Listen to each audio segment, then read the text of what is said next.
Well, it's a very good afternoon to you all from wherever you are joining us from. It is the final game of the BARTHES Trophy 2024.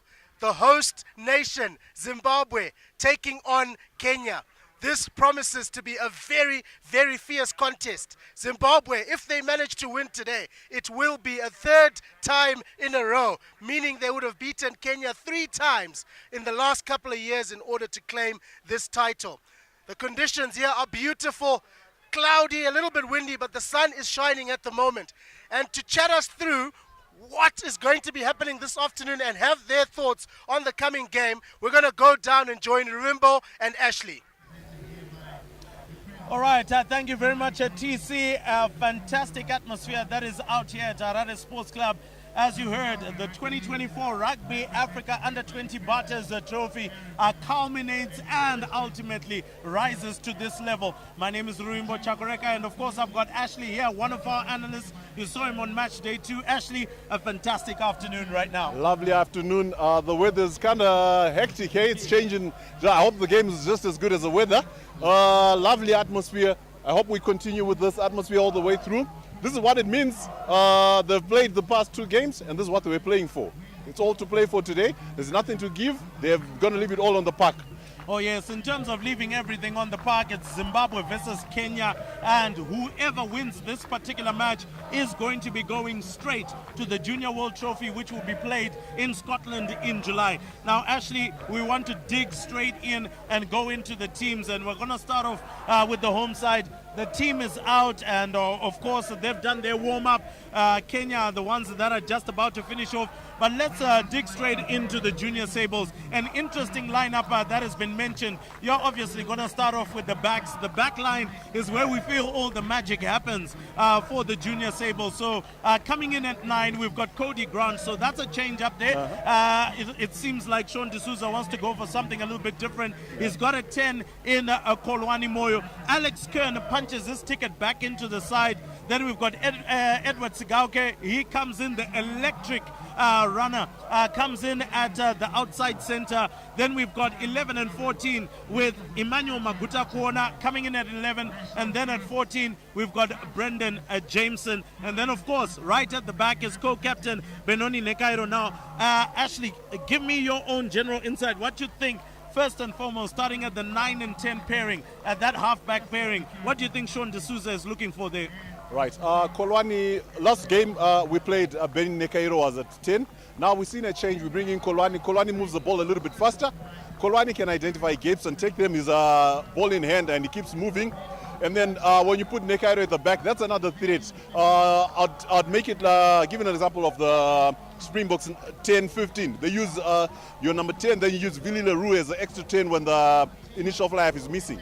But we're looking at the double threat of 2 people that can create the game from any time, from anywhere, from wherever they are. Whenever they get the ball, they make something happen. Then 9 is going to be crucial in this game because Kenya also has Wainaina. He's a very crafty little 9. They're all going to be watching each other.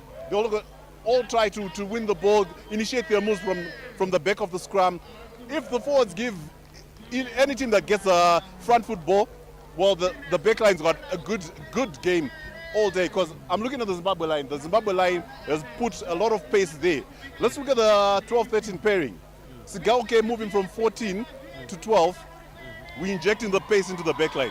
So we're going to see what I think Sean is trying to do is get a fast-moving line that can move the ball a little bit quicker than they did the last time. They're not looking for set ball. They're looking for the quick game. So, yeah, the back line is going to be looking good, especially at 12. All right. Whilst talking about that, I mean, you're looking at quick ball, but also at the same time, Kenya tends to have a 7s type of feel and play.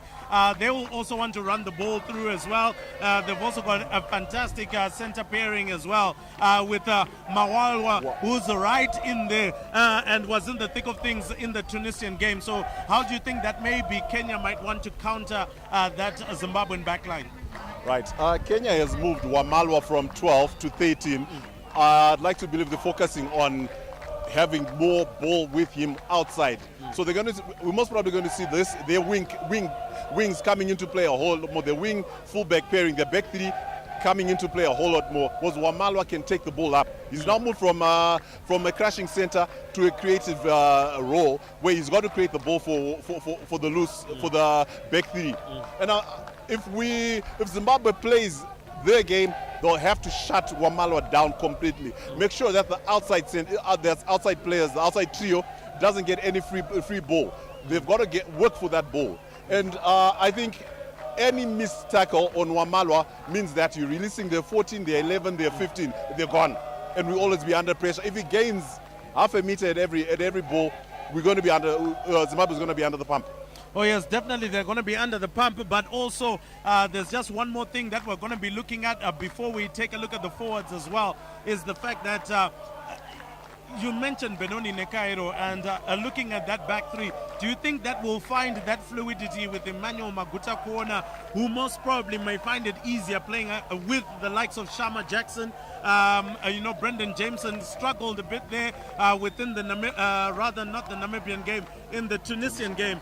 He didn't quite find his feet. So where do you think that that is going to work out? Is it maybe trying to get Sigauke on the inside ball if Nekairo comes on the outside? What are they trying to do there? Right. Shama Jackson didn't have a good game. I mean, Brendan.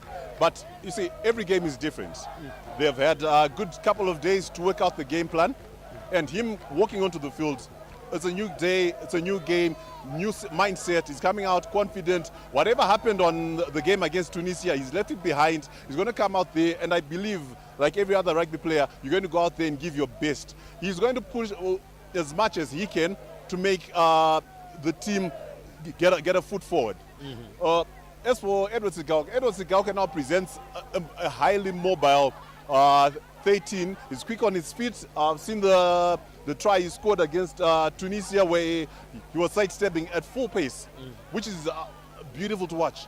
And if you have that at 13, drawing in the defense, it means we're going to see a lot more play from our wings and the fullback. If they coordinate their game, they're going to be punching holes very close to Edward Sigauke. Oh yes, most definitely. Well, generally that is the back line of Zimbabwe, and we're going to see how that is going to move around together. But I'm also now going to quickly bring in Kudakwashe Chipunza. He also played a lot of time in the forward pack, and he's going to be talking a little bit about that. So, Kuda, interesting times. A very interesting forward pack that has been chosen.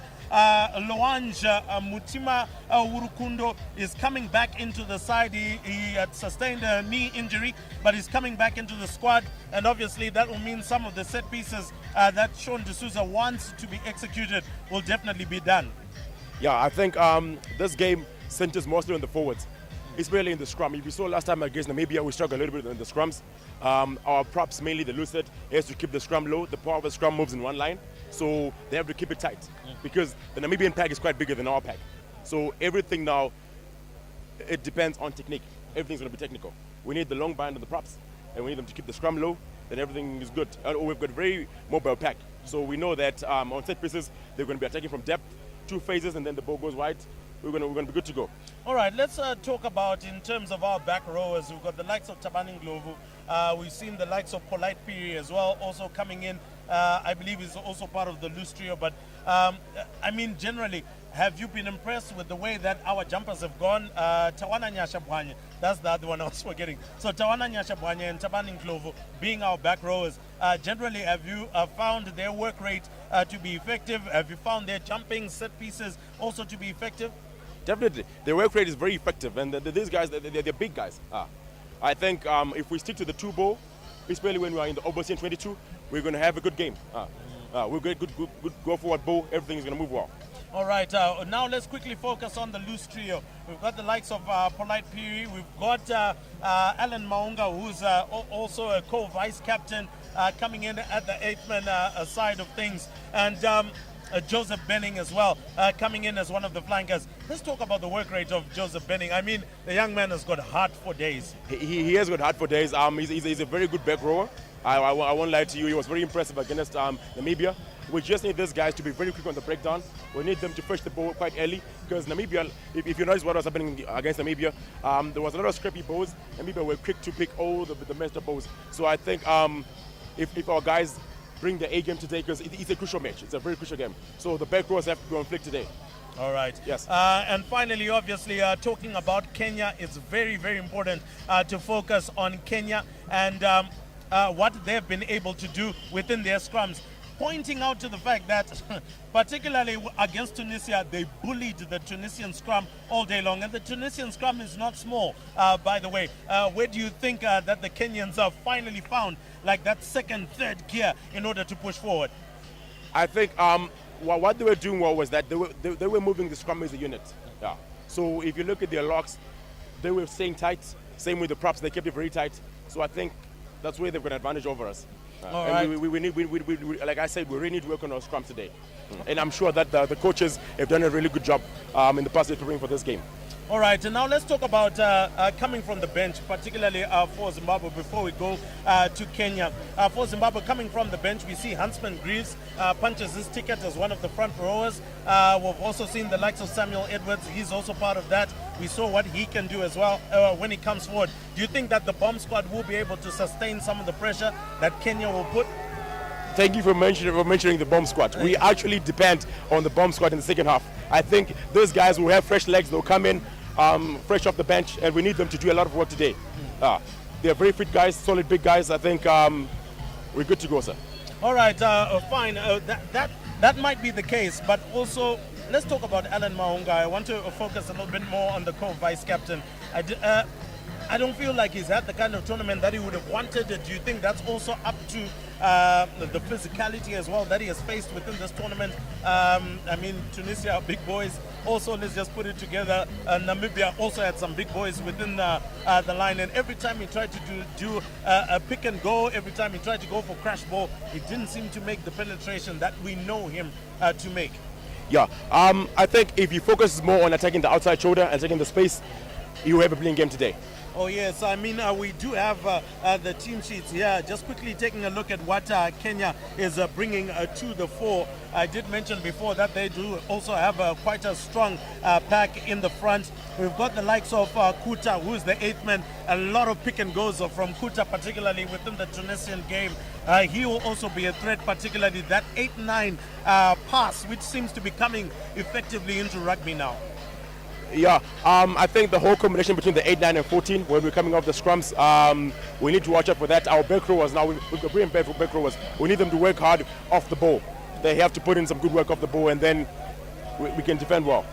All right, also talking about Kenya's front row there, you've got Oluwok, Amate, Anekea, and Ogutu. They've done the business so far as well for them. What do you think the key for their success has actually been? Well, they focus more, they specialize on their position as the front rowers.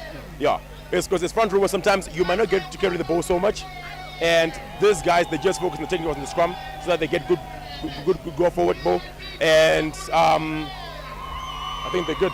Those guys, definitely they're good. All right, so before obviously we do let you go and obviously focus and join the atmosphere that is buzzing right here on this wonderful Sunday afternoon, you get the privilege of a prediction. What is your prediction for this afternoon? So, to be honest, this is a very tight one. I think Zimbabwe has got home ground advantage. Yeah, but Kenya might actually pull up with a very good game, so I'm uncertain, sir. I'm uncertain. Yeah, I'm on my nerves, as you can see. Keeping your cards close to your chest. Yes, That's sir. exactly what I have to keep my cards close to my chest. Well, thank you very much, Kuda. So basically, that is our pre-match analysis, and what we can tell you is a humdinger is about to come.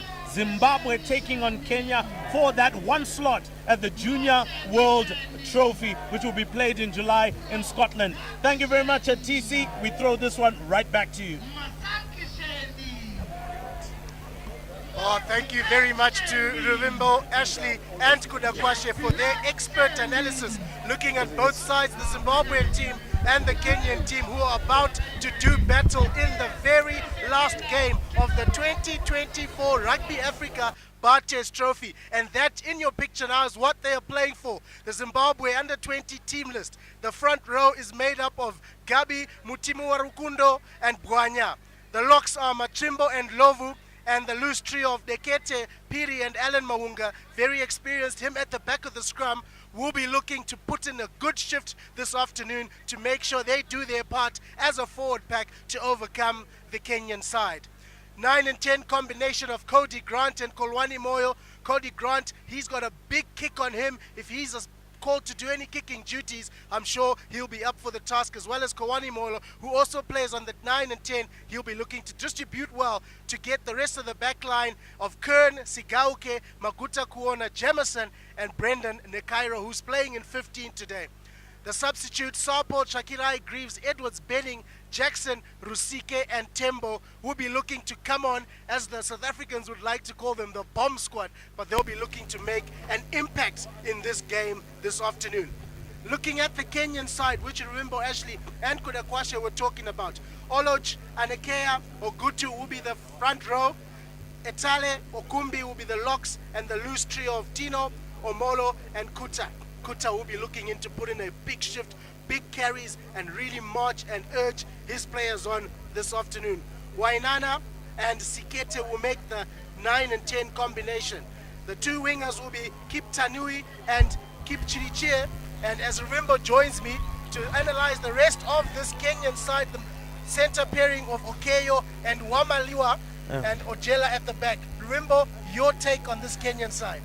Man, this Kenyan side is very interesting, runs the ball really, really well. And also, I think one of the major points for me personally, that's James Olela. James Olela has been banging those kicks in and making sure that he gets them right. So that's going to be interesting. But also coming from the bench, we've seen the likes of Ngasi, Nyandusi, as well as the likes of Otieno coming from the bench and adding to the forward pack as well. So that is going to be good. Unfortunately, they are missing their captain, who sustained an injury in the Tunisian game, Edmund Omondi. He would have loved to have been in this game. He came fired up at the airport, just saying that they wanted to exact revenge against Zimbabwe. So this is the opportunity that they have. Let's see how they go about things from this particular moment. Of course, we've got the beauty of the palm trees that we're looking at right now, but as the teams are beginning to line up for the national anthem, believe me, it's going to be real good. And talking about officiating, well, you've got officiation of the highest level. Stefan Goldenhuis, he is the referees manager at Blue Bulls. He's done that a lot. He's consulting in South Africa on a high level, and of course has done quite a number of Currie Cup games as well. So he's a man to watch out for. And of course, standing next to him is the Ugandan referee as well, Ronald Watimbe. He is coming in, and from Madagascar as well, we have got Stefani. Unfortunately, I can't go through his entire surname. It's quite long, but definitely 3 experienced referees. All of them have done a game or so. So it's going to be interesting to hear the national anthem of Kenya.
Zimbabwe.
Come. Here. Bring.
Them on.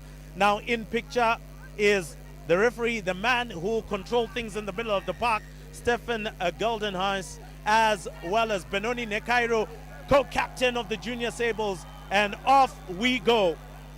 Wainaina on the ball and immediately into contact. Kenya. Oh my word, they knocked it on immediately at the start there, and look at the crowd. They are happy with all of that, and they're going to have their first attacking scrum. First attacking scrum, and that attributes to how the press came from the Benoni Nekairo kick to put pressure in the tackle, knocked on the ball. Good field position for Zimbabwe to actually launch and hopefully score the first points of this game. Oh yes, it was Andy Cole Omolo there going into contact, and unfortunately the ball being knocked on. So let's see now Cody Grant as he gets ready to feed. Is it going to be an 8th-man break? What is it going to be? But let's see how it goes. So it seems like Alan Maunga territory this. Kenya putting on the shove. Alan Maunga goes short side. Cody Grant is there, fumbles it a little bit, and it's a knock on. Right idea, execution left wanting there. Oh yeah, so once again, chicken wing passes can definitely be a challenge. Alan Maunga trying to offload it through the back of his hand, and it just never went cleanly to Cody Grant. I do feel there was an opportunity there because they were just about to create an overlap where Brendan Jameson was, but once again, the pass not clean. So they've lost out on an opportunity, and we mentioned this before at the analysis, that it is going to be an issue of technique right there. Kuda Chipunza mentioned it, one of our analysts, that it is going to be important for the whole front row to push as a unit. If they don't do that, Kenya will bully them all day long. And the first scrum was bullied by Kenya. If we're to be honest, Zimbabwe managed to get the ball to the base of the scrum, but Kenya had the shove on the second scrum. Zimbabwe need to make a comeback. Oh yes, they have to. So Stephen Goldeneyes comes out and calls for the scrum to be reset. Kenya will most likely be looking for either a box kick, maybe a defensive kick as well, to try and get out of their own red zone. They are just outside their own 22, so you just want to make sure that you keep it clean. Wainaina, a better push or shove from the Junior Sables, and Kuta with an eighth man pick immediately into contact against Kolwani Moyo. Wainaina looking to send it back, and that is a big hoof downfield. Benoni Nekairo gets it. Oh, looks for the pass, finds Kolwani. Inside pass, now Emmanuel Maguta corner.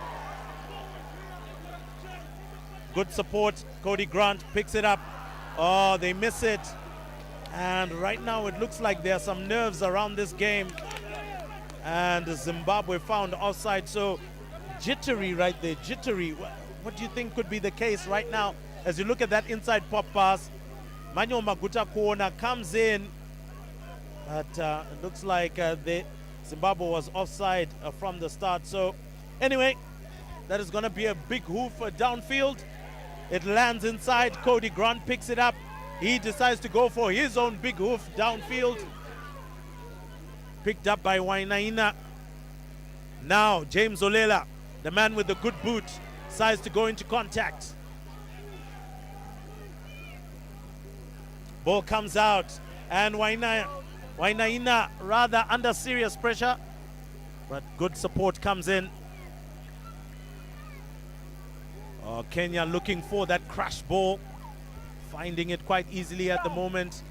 Again, Kenya looking for that contact. But the Junior Sables at the moment are still up to the task. Well, quite lucky that he didn't knock that one forward. But Wainaina gets it out. Oh, that one looks more like an up and under. Whoever contests for that one, Brendan Jameson picks it up, and yeah, he knocked that one on. Yeah, some decent exchanges at the breakdown there. Both sides fronting up. Zimbabwe trying to get some counter rucks there going, but it's a game that's being played between each 10s on either side, just in the half part of the field there. So either side yet to really get a real attacking opportunity. The hands, still the early nerves, I guess, in the game. Both teams have knocked on the ball a couple of times, but don't doubt anything. This game will open up very, very soon.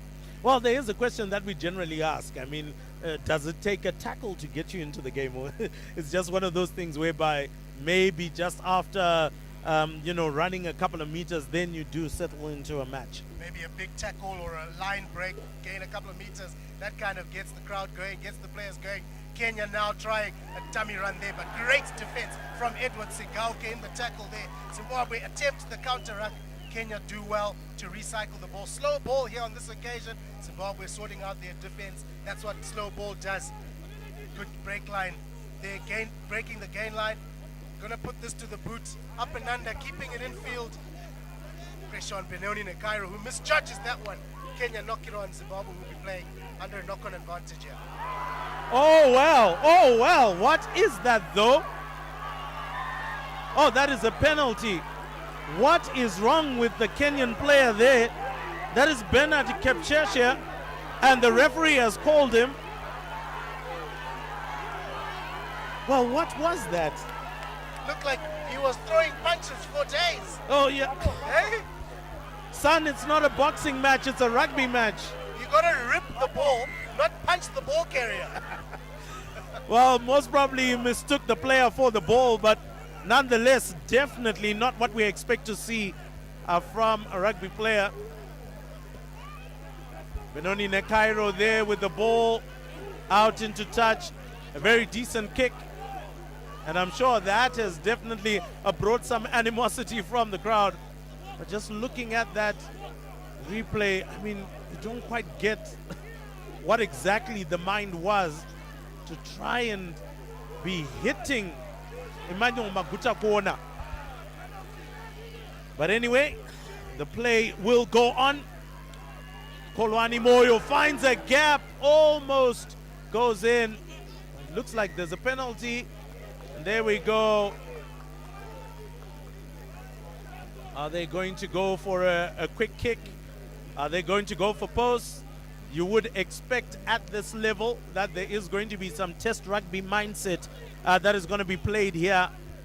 Would you rather go for the line out, try to find the try, or would you just go for posts from this point? My personal preference is definitely get the points on the board, but this says the confidence within the side. They want to go to the corner, they want to get the full 5-7 points, but 3 points, there's no harm in taking. Oh yes, no harm in taking that. The only harm comes in when you don't get your line out right. And those are some of the things or the dangers that come with actually going for a line out. It has to be thrown in straight. Luanj, he gets the ball but not cleanly, and that has been knocked on and comes back to some of those things that we were talking about. Clearly going for posts was the better idea at that point. Yes, a relatively acute angle, but I think we know the quality of Benoni Nekairo. He could have nailed that all day long. So as we're coming through for the scrum once again, Zimbabwe still maybe struggling to grab the scruff of the neck of this game and bring the control that we know that they want to have, particularly first up.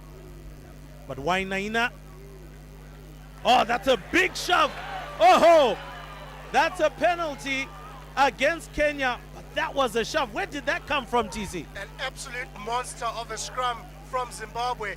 I was just about to say, and I'm glad I didn't say that Kenya have dominated the scrum at the, so far. But boy, oh boy, was that a monstrous scrum. And it looks like they're going to the corner again, remember. Oh, yes. Once beaten, twice shy. Third time foolish, might be. But we hope it doesn't get to the third time. But you're tuned live and direct on the ZTN Prime YouTube channel as the replay comes in. A monster scrum. Kenya found wrong-footed, unsure-footed there. Let's see if Luanj can get this line out right. Well, he's gotten this one in straight, so driving maul now. Ball needs to go to the back. Some open spaces coming in. A good charge up by the Junior Sables.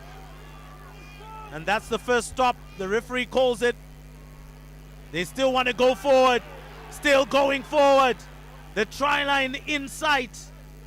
But it finally collapses. Cody Grant looking for the blind side. Tries to go all the way over. Can he go down? He can't. Falls a couple of inches short. Is it going to be a pick and go? They'll try take their time, trying to go around the fringes. We saw the Kenyan defense, particularly in the first match against Namibia, being solid at this point. The ball from Cody Grant doesn't come out quite cleanly. And there we go, offside against Kenya. And this one, you should expect a quick tap and go. Edward Sigauke, a couple of side steps, held up. But the referee says, hold on, son, hold on. Now, let's talk about the Kenyan defense, particularly from their try line. Has been quite solid throughout the tournament. It has been there, guilty of just coming offside. That's why that penalty has come back. So they've defended really well. Zimbabwe persist with the line out. What's very important for Zimbabwe, when they come out of this field position, they have to leave with points, remember. Oh, yes. We're talking about now just about hitting the 11th minute. And they have been in this place for around about 6 to 7 minutes. Well, that's a straight line out once again. Well collected by the co-captain, I believe, Tawana Nyasha Bwanya. Oh, that's a good drive. But still being pulled by the side by Kenya. Penalty advantage. And Zimbabwe make it over. Try time indeed. Alan Maunga gets onto the try scoring sheet. and the Junior Sables take the lead. Fantastic play by that pack of forwards. They were very patient with the ball. They knew where the ball was, secured it. The ball started drifting laterally for a bit at this point, but the patience persisted. They had the ball secured. Cody Grant at the base of the maul. He knew what was happening. The shove came in. Kenya's defense became a little mingled there. Zimbabwe went through for the first try of the game, and they had to score it.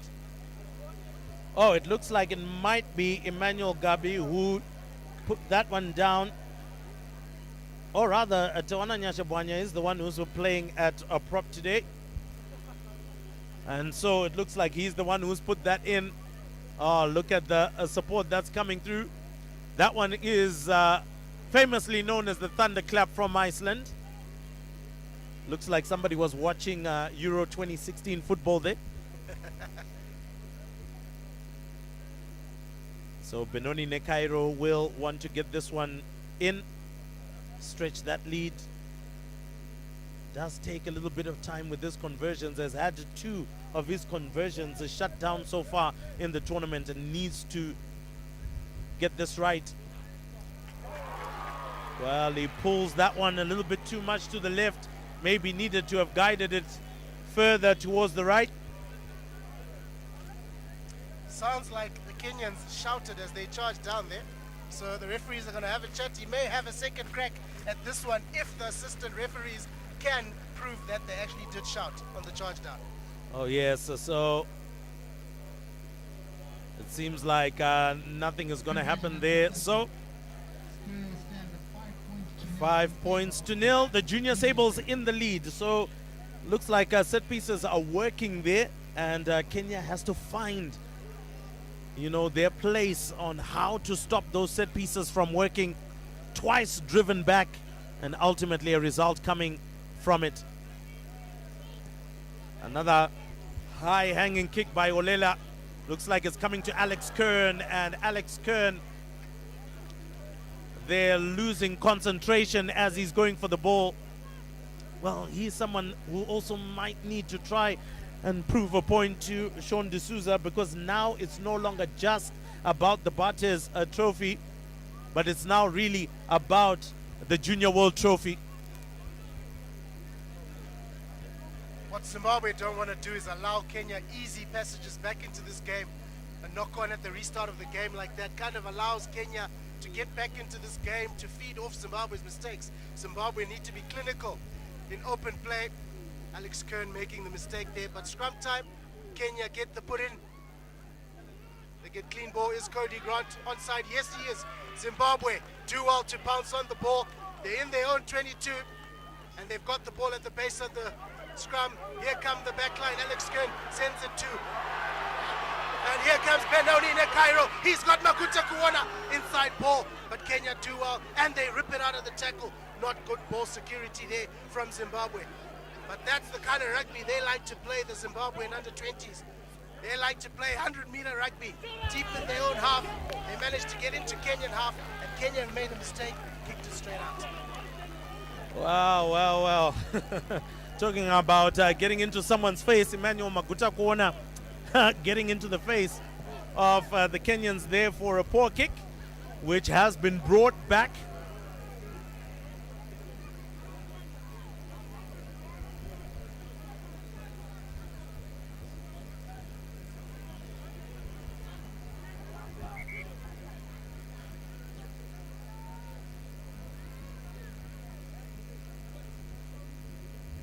And so Stefan Goldeneyes just trying to make sure that the line out is right and straight. I'm sure Zimbabwe now feeling very confident after a good set of line outs. That one doesn't come in cleanly. Tawana Nyashabwanya now picks up the ball. Alex Kern goes into contact, well protected, needs more support. And now just Skauke, looking a little bit isolated. Looks like that was Benoni Nekairo rather going into contact. Another good carry. Well, Cody Grant needs to get those passes much better. Oh, Kenya with the big defense against Emmanuel Gabi. And Kolwani Moyo decides to go for it. Oh, lovely bounce picked up, and Sigauke makes it. Oh man, what can you do to stop this youngster? Wherever the ball is, he's there, and he will dot it down for days. The first person he needs to go and give a high five is Kolwani Moyo. The vision to spot the space behind the Kenyan defense is just exceptional. They phased it up well. Cody Grant will want to be passing a little better than he is. A bit low at times, inconsistent passing. But Kolwani Moyo, the vision, remember, was just simply outstanding. It got to him. After this phase, they phased after the big gang tackle that was had on the Zimbabwean player. He's looking up now, you can see there, he puts it onto the boot, and the rugby ball has no, it bounces anyhow. Edward Sigauke claims that, scores a try, fantastic Zimbabwe. Oh yes, Wainaina tried to stop Sigauke there, but just not finding enough strength to pull him back. And these are some of the things that we're talking about that will need to be watched out for by Kenya. Some of that stardust that is in that back line from the Kolwani Moyos, the Bononi Nekairos, all of them just coming together in order to produce this quality. And so, yeah, tough times for Kenya, 10 points down, but still a long way to go in the match.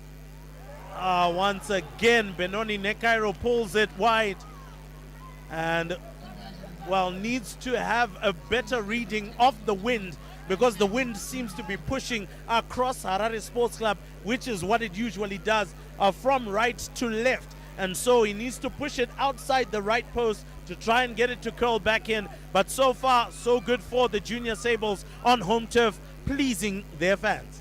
Yeah, remember, that's 4 points he's left out on the park there. He would dearly love to convert more, but 10-0 Zimbabwe will take in the 18th minute. Kenya restart the ball. Zimbabwe want to clean this up better than they did last time. Kenya get a tap onto the ball. Referee says play on, no knock there. Zimbabwe with possession. Oh yes, Cody Grant now, clean ball. Wow, generally a good pass coming out to Alan Maunga, who has joined at the back line as well. Does tend to do that part of his play, cause mismatches. Another big tackle coming from Kenya. Decides to go for a kick downfield, does Kolwani. So using his mind here, and Kenya decides to go for a kick downfield, and referee brings play right back here.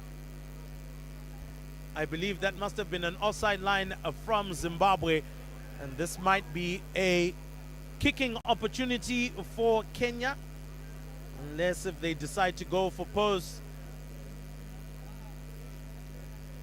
And it looks like James Olela will get the penalty in the corner. I don't think that's the best idea to go for post from here.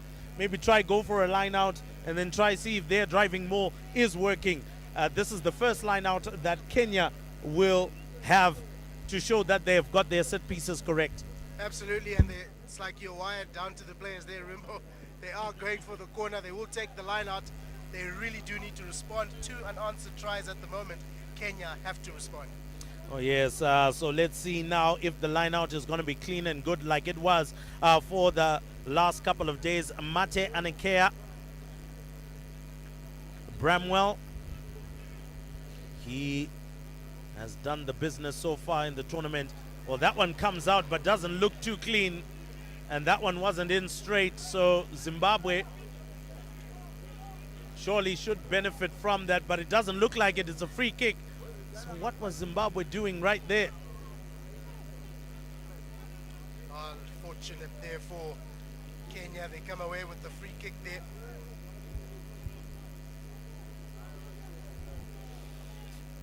So as the fans are waiting anxiously now for that line out to come in,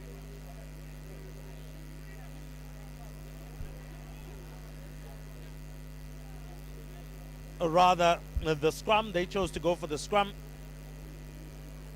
They need a big charge here.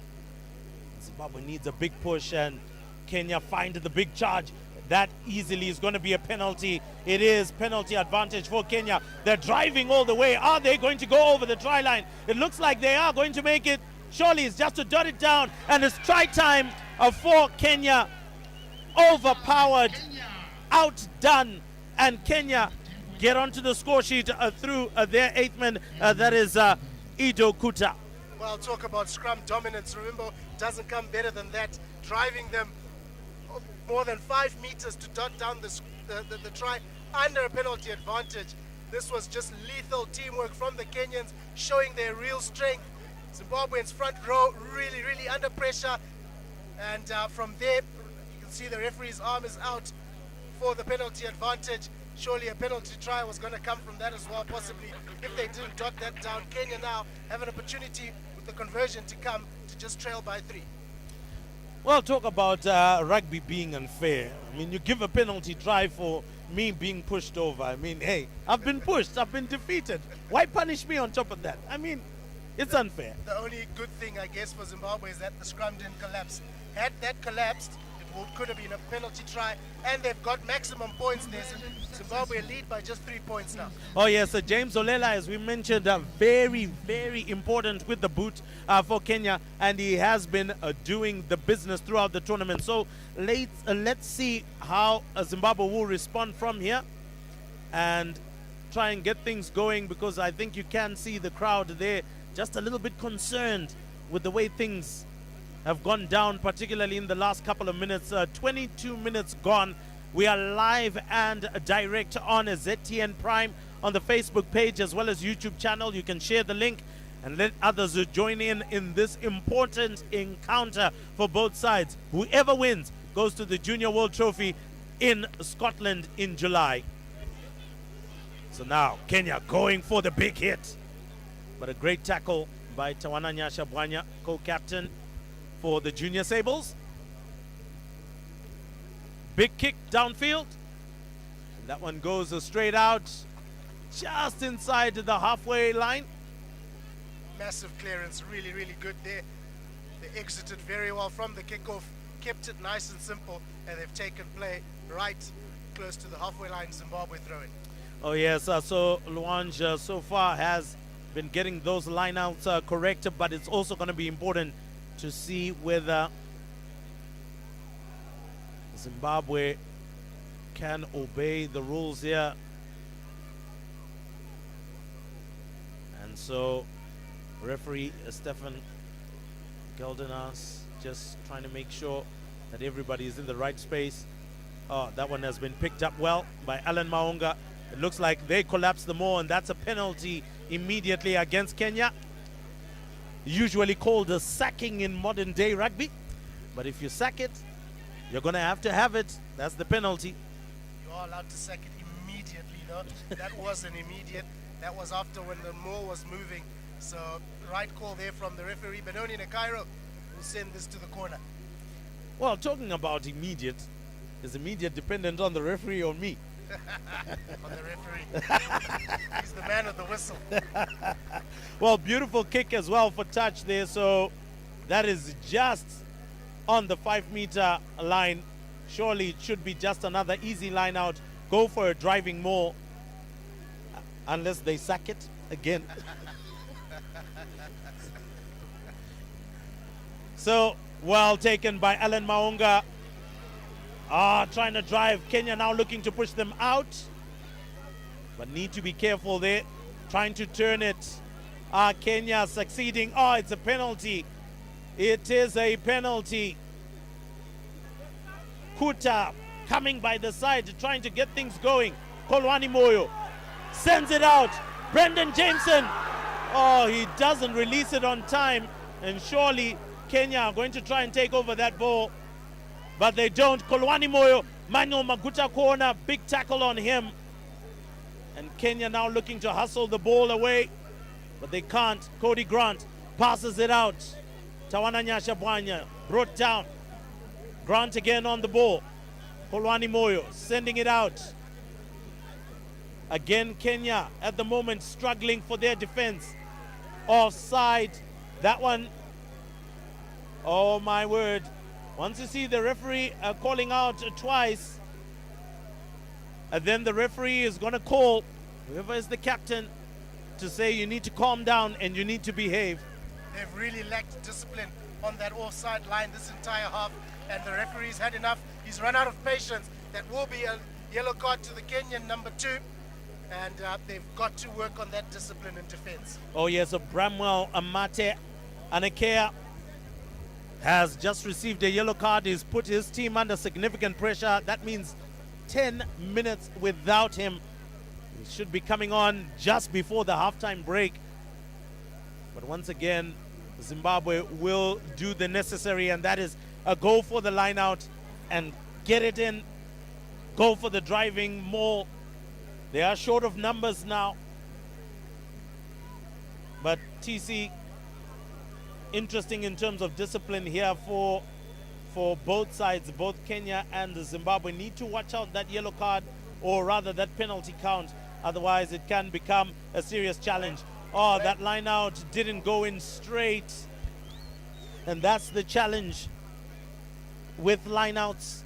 When you don't do it right, it goes against you. Yeah, that'll be very frustrating for the Zimbabwean coaches. Zimbabwe don't manage to use that, but that 14, that one-man advantage, they need to try and get as many points as they can in this next 10 minutes, and they need to spoil this line out. Well, that looks like an 8 ball of some sort. Maybe call it a 12 ball. Kenya under pressure here to exit. They do so only as far as Maguta Kuona, who's weighing his options here, steps off the right foot, steps back into the field. He's still going. Maguta Kuona, eventually, it takes 2 to bring him to ground. Cody Grant at the base of the scrum goes right to Moyo. Moyo sends it out to the right. Here's Alex Kern. Alex Kern with one to beat. Alex Kern is almost over the line. He's held up in goal. What defense from Kenya. Alex Kern could have let it go though. There was one person out on the right. But anyway, great defense from Kenya. Oh yes, so saw the line and felt the tri-line fever, but unfortunately just didn't have enough strength to go past the Kenyans. But well done to them. It is an in-goal dropout, so trouble not yet out of it, but really needed to have sent the ball out there. And I think we can see even some of the fans who are very close to the commentary box also yelling the same. In-goal dropout, straight to Alex Kern. Maybe he can correct that mistake. Sigauke. Oh, that pass. Why was it a bullet pass? Really not understanding what that was for. And offside once again. So Zimbabwe making unnecessary errors here that they might end up paying for. Remember, the scoreline is really not that far between them.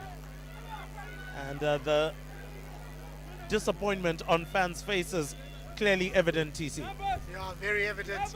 Some spectators saying that was knocked backwards, there was no knock on.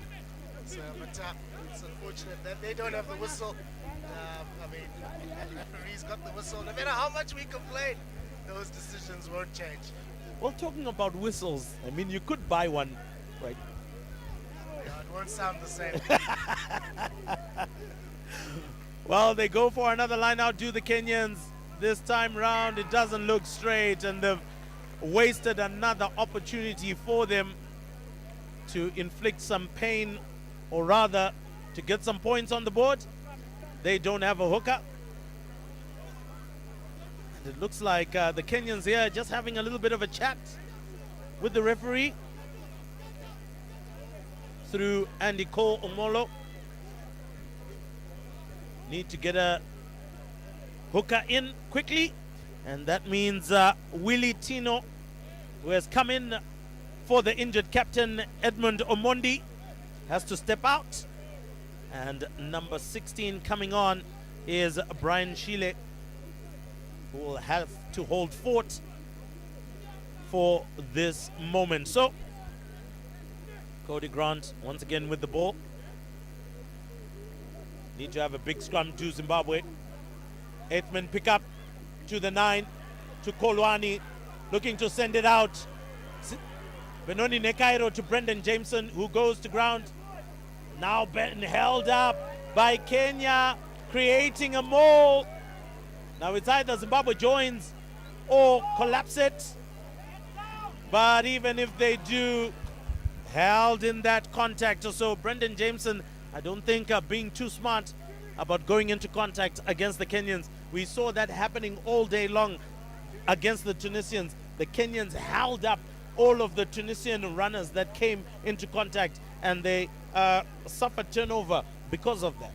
Yeah, and one statement that's ringing in my head from junior school rugby, even playing back in junior school, go low, go low. Coaches used to drill that into us all the time because it's hard to get held up, and it's even more difficult to recycle the ball when you're not in a good body position. You'll see here that Brandon Jameson was not in the best body position when he went into contact there. Very easy, upright, no chance that ball's going to be recycled. He has to dominate the contact in order to recycle the ball. Most important right there. But anyway, Kenya now on the attack. Oh, a lovely step inside. Could this be Kenya's try? A great take by Malwa. Oh, Sigauke can't stop him. It's try time for Kenya. And Kenya have taken the lead out of nowhere. That was turnover ball from the scrum. Great run, but a great step inside by Siketi. That was poor defense from the Junior Sables, and they've been punished by Wamalwa. That's what you call punishing a mistake of your opposition. Kenya pounced on two hands. They got the scrum. They pushed through, cut back in. Great pass out. You'll see here the show and go. Alex Kern beaten for all money. Zimbabwe were scrambling. Edward Sigauke tried to get his opposite number. He did get him down, but in the in-goal area, Kenya dot down a try. Fantastic response from them. Oh yes, Wamalwa is a huge man, and once he gets into contact, believe me, it's hard to stop him. Once he breaks a line and punches a hole within your defense, there's no way of stopping him, and Kenya are now in the lead with 2 more points to get here, and the Zimbabwean fans have been sent into silence at the moment. The songs are no longer bellowing out like we heard in the beginning, and James Olela stands right on top of it, looking to get this one in. Oh, he pulls that one wide. Sure, must have been some nerves.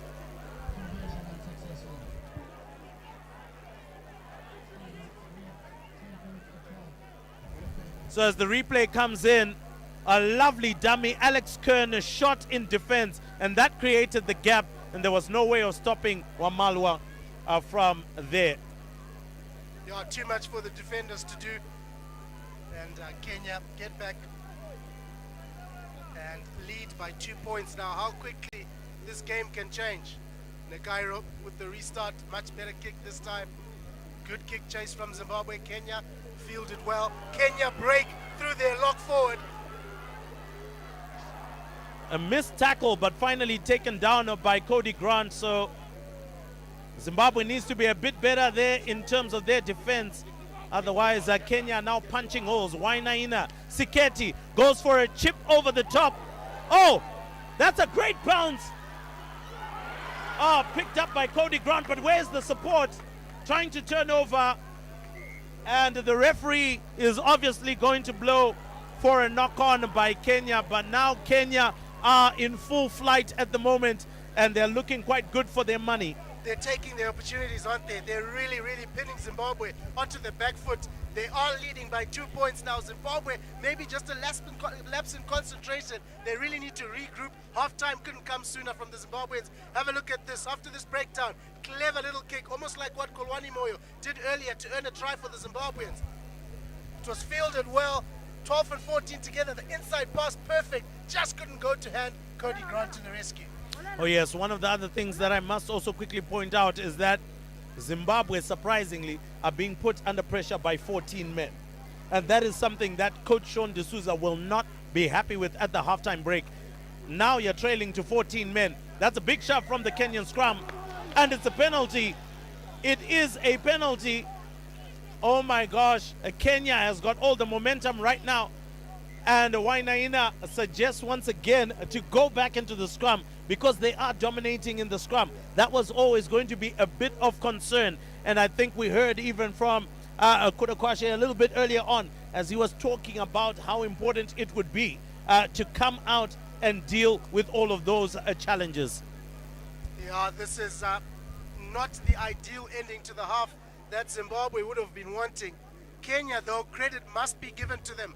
They've taken their opportunities. They've put Zimbabwe under pressure, as Rimbo says, even with 14 men on the park, and they scored a try from the 5-meter scrum. Seem to be doing the same thing here, driving it. Scrum off, digs for the ball, and scores another try! What? Oh my word! Wainaina picks it up, finds the gap on the other side. There was no one by the fringes. Surely you would have expected an Emmanuel Maguta corner to have been able to watch that, as well as the flankers. But once again, as the flankers, you could not disengage from the scrum because you had been pushed back. As you can see right there, Polite Piri, he was watching right there, should have also been able to call in Emmanuel Maguta corner for help, but nothing happened right there. And for Wainaina, surely that was one of the easiest tries he'll ever score in his life. And a little bit of taunting there on Alan Maunga. And, well, it looks like Tino comes back on for Chile, and the crowd is absolutely stunned. Kenya have gone into a 17-10 lead over Zimbabwe. Now, this is a team that they belted in the Junior World Trophy by 50 points to 10. Now is the side that's leading 17-10 today. Yeah, and I say it again, remember, Kenya have taken their chances. They've used that possession well. They've put Zimbabwe under pressure, especially at scrum time. They've also shown that they can play that running rugby as Zimbabwe can do. And they've even the conversions. I think they've only missed one. Make that two now. But whereas Zimbabwe have scored 2 tries, failed to convert both of them. It could be 14-17 right now. You have to take all the points on offer. Oh, yes, you have to take all the points on offer. And right now, for Zimbabwe, they are being dominated and holes are being found in their defensive line. So that is something that they'll need to fix. Their defense is not working out at the moment, and I'm sure that will be the conversation, and that conversation has already taken place. Brendan Jameson has been substituted even before the halftime break. Shama Jackson coming on. Also number 17, that is Trakirai. He is coming on as well.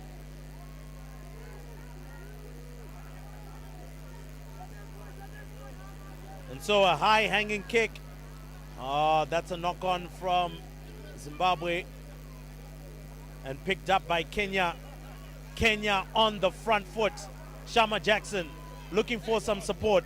Finds Benoni Nekairo. He decides to step inside. A chip and chase. They can't seal the man. Picked up by Alex Kern. Passes it out. Taken down immediately, and Kenya looking to contest at the breakdown. Cody Grant a little bit too slow. Needs the support and finally finds it. And with that penalty, advantage is shown. Stefan Geldenhuis points out to the fact that they haven't rolled away.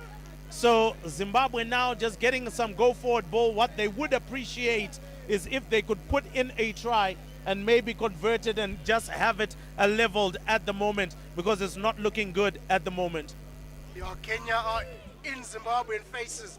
Even at the breakdown, you can see they're really getting stuck into the Zimbabweans, maybe even into their ears, just chirping them, saying a few things just to get them distracted from the game. Zimbabwe really need to regroup and, more importantly, try and score a try before the halftime whistle.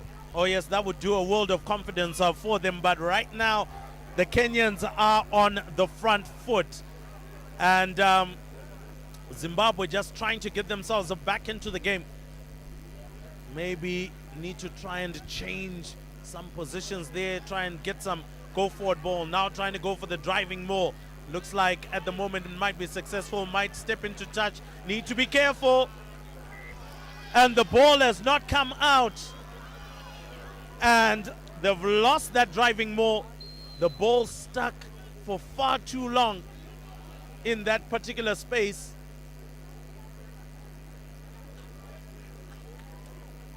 And this time round, it's a line out to Kenya. Oh, Kenya have got all smiles at the moment, and I'm sure the head coach going into the halftime break will be happy with what his team has been able to do so far, going into the halftime break with a lead. But a great steal, great turnover by Zimbabwe there. I'm sure now showing some hunger. Alan Maunga passes it out to Grant Kolwani. Oh my word. Oh, could they be going? It looks like Kenya are just about to get going, but doesn't look like it. It's a penalty, holding on to the ball.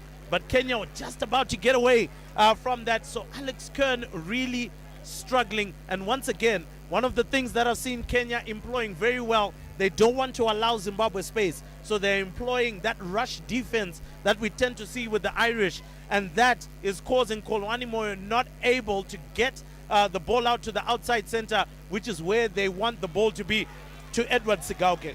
Yeah, and it's making them make rush decisions. They're not comfortable, the Zimbabweans, with the Kenyans in their faces, and it's just eating into Kenya's game plan. They're loving it out there, and the scoreline says it all, doesn't it? Oh, yes, it says it all. But one of the other things that they could have been employing, when you see the rush defense, it means that there's space behind. Dot it over, a chip and chase, and try and get your boys onto the ball and try and get Kenya to play on the back foot. So right now, I don't think Zimbabwe are using all of the options that are available for them. They go for the jump. It looks like it's not in straight, and surely that will bring it. As we're looking at the clock, we're coming quick to the halftime break. Surely this should be the final phase of play as more and more fans are streamed in. As you can see, jam-packed here, and the Zimbabwean fans brought to silence by the Kenyan Chipus, as they are known. And wow, it might just be a long way back here for Zimbabwe, because they just can't find that momentum. Yes, the crowd has been silenced. Remember, it's just how this game has just turned. The first half of the first half belonged to Zimbabwe. Then Kenya just came back strong and just dominated. They'll be looking to exit here. That one is going to be tough. And they decide to kick it into touch. They knew where the clock was. That is the halftime break for this match. The hosts, Zimbabwe, trailing by 7 points. Right now, Kenya leading 17-10. Definitely the Chipus on the front foot. The Sables currently reeling. The Junior Sables, rather, currently reeling. We are going to be taking a break. But as you look at the halftime statistics right there, Tawana Nyashabwanya scoring the try in the 11th minute. Then it was Edward Sigauke who doubled the lead, but both conversions not taken. And then we saw that Kenyan charge back. 17 points that have been conceded by Zimbabwe since then, and 17 points to the good at the halftime break. Ladies and gentlemen, boys and girls, Rugby Africa welcomes you to the Machinery Exchange Rugby Stadium for the Rugby Africa Under-20 BARTHES Trophy.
Tell him to get courage.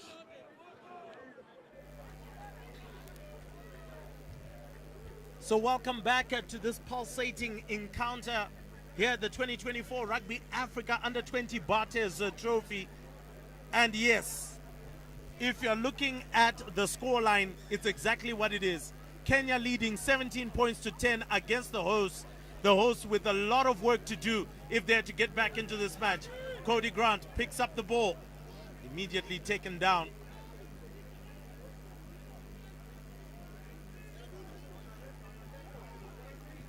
Looking for exit.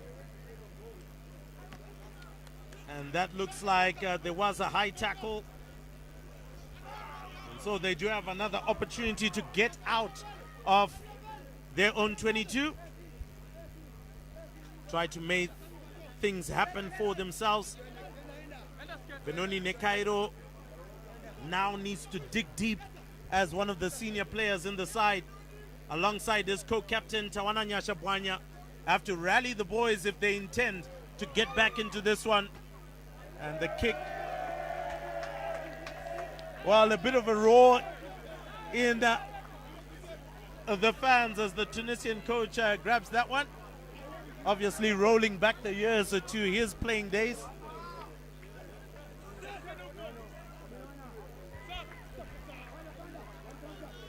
Ball comes out. Kolwani looking for that pass.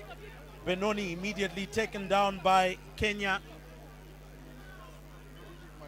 Alex Kern trying to get the ball to Emmanuel Maguta Kuona. Once again, Kenya doing well at the breakdown, contesting for the ball. Finally comes out.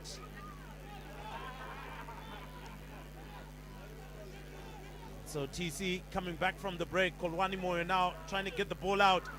And again, just losing it. It was knocked on by Kenya.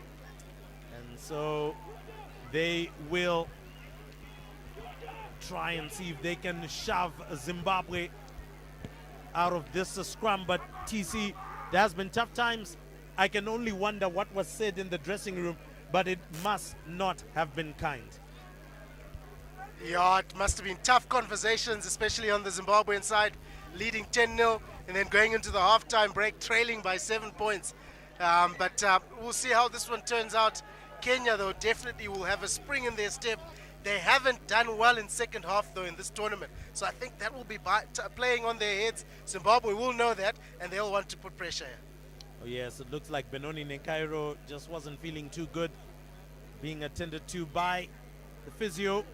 The Junior Sables physio, that is Ann Butau, has been doing work on the boys for the last couple of years.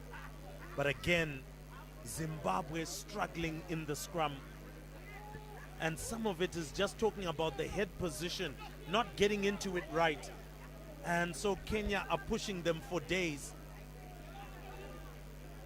So they need to try and get the ball out quickly. And once again, being shoved all day long. And Kenya get another penalty. So once again, you begin to question from a forwards perspective why they're keeping the ball in the scrum too long. Surely that should be quick ball into the scrum, out, and ultimately get it to the back line, because that's where your strength is. Absolutely agree with you. Scrums are becoming an absolute nightmare for Zimbabwe. They are being dominated. They are really, really all over them at scrum time are the Kenyans, and they're going to go for points. It's now a points game for Kenya. Grow your lead, stretch your lead as much as possible, and put all the pressure on Zimbabwe. And so here comes James Olela. Has missed his last two conversions. He'll be expecting surely to get this one right. Add more points to the board, and he does get this one right. And so now Zimbabwe trailing by 10 points, and with a lot more work to get things done. And so Benoni Nekairo comes once again to the halfway line, and as we've mentioned, well, that young girl will be wondering whether Zimbabwe will get back into the contest. Do you think she knows what's going on the ground? Well, she's got a slight idea because it's quiet all around her. So surely Zimbabwe not doing as well as it should. So this one goes down, way downtown, but another big hoof downfield from James Olela. Oh, he's getting every one of those punts downfield right, isn't he? Absolutely, and the crowd silence is just astonishing. This is not the Harare Sports Club that I've come to know. Remember, it is, you could literally hear a pin drop compared to what the vibe has been over the last 2 days of the tournament. Oh yes, definitely, but I would believe that this is the time that the fans need to begin to get into that voice and begin to push forward.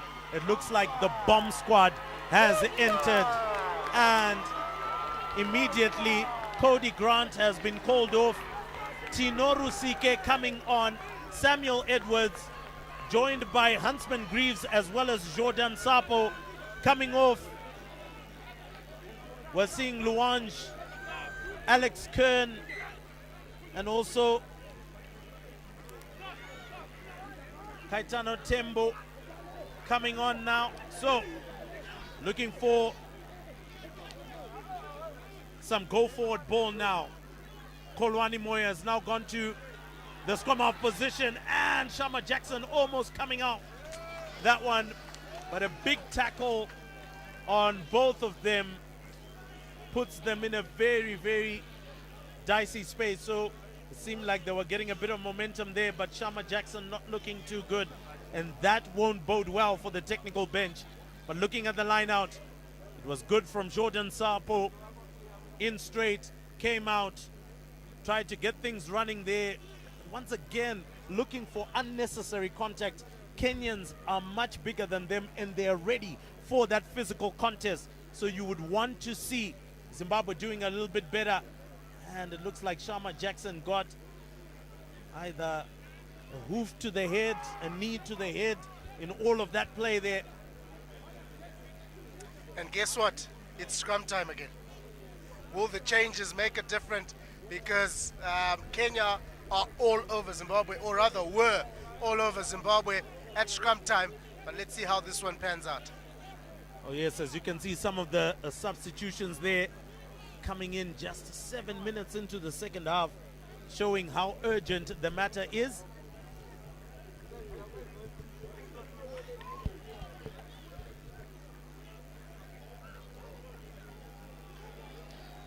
Oh, and there we go, Kenya now with some go-forward ball at the moment. Oh, deciding to go for a box kick is Wainaina. Well, it has been taken, but didn't call mark. He didn't call mark, otherwise Mark was going to allow him to get out of that situation. So Emmanuel Maguta corner there, just maybe switching off just a bit on the rules. Yeah, there was, and it's not like he was under much pressure there. He caught the ball, could have signaled Mark, he could have called Mark. There was enough time for him to do so. Kenya won't mind this at all. They get to choose, buy some more time into the game, go for the corner, opt for 3 points. They are in the driving seat right now. Oh yes, they are in the driving seat. They go for another kick into touch, and will be going for that line out. So just outside the 5-meter line, and Kenya are buzzing right now. I'm sure in Nairobi it must be a party at the moment wherever they're watching. So you can tune in live and direct on ZTN Prime.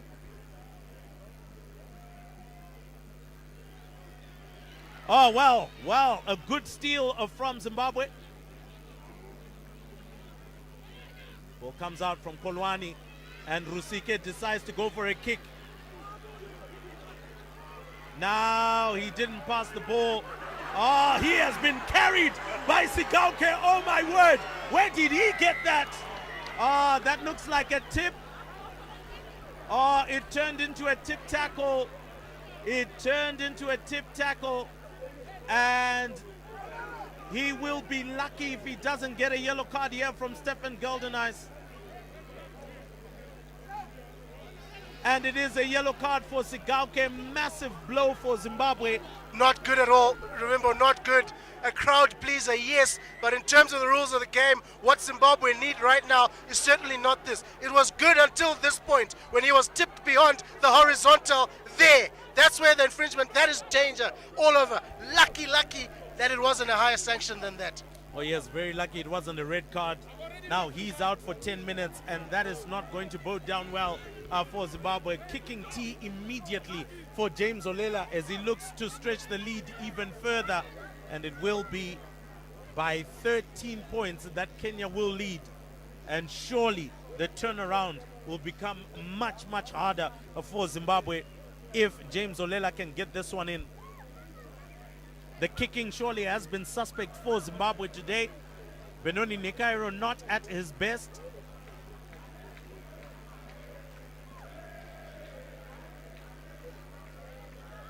Olela taking his time.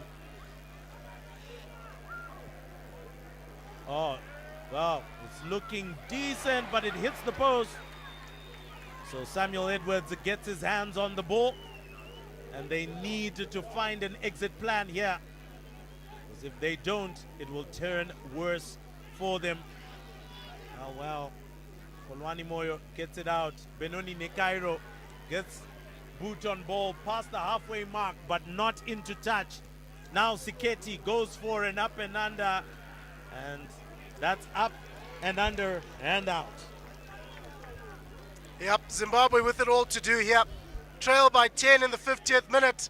Kenya are loving things out here at the moment. Started the second half well, ended the first half well, continued in the second half. Zimbabwe have made some positional changes so far, yet to see the impact of those changes, but certainly desperate need to be on the scoreboard. Oh yes, so they're in desperate need of the scoreboard here. Now the line out looks straight, gets it out to Kolwani Moyo, now trying to get some quick ball, get the crash ball into Chakirai, and Chakirai there holding on to the ball, and an opportunity lost. And well, they're giving this match at the present moment on a silver platter to the Kenyans. Yep, they're saying, here you go, take it if you want it. I mean, yeah, it's all good for Kenya at the moment. All good for them. Apart from this, where he fails to find touch. Nakairo deciding to run it from deep. So far, so good. Eventually gets the kick in. Turns the Kenyan defense. Favorable bounce for Zimbabwe, but the kick chase allows him ample time to get the kick back into Zimbabwean territory. And here comes the counter-attack on the right side. Kolwani Moyo interchanges and knocks the ball on. Sums up things for Zimbabwe. Just not happening. Oh yes, just not happening, and it looks like he may have sprained his ankle there, Kolwani Moyo. And all of this experimental stuff really burying the Junior Sables, who had started off so well, but they've conceded 20 points. And Kolwani Moyo really feeling that. Now, if Kolwani Moyo goes out, you do feel that this is an opportunity maybe for the likes of Wayne Kunaka to try and come from the bench and provide some of that solidity that they need, because currently it's not going too well. And as the medical team is attending to Kolwani,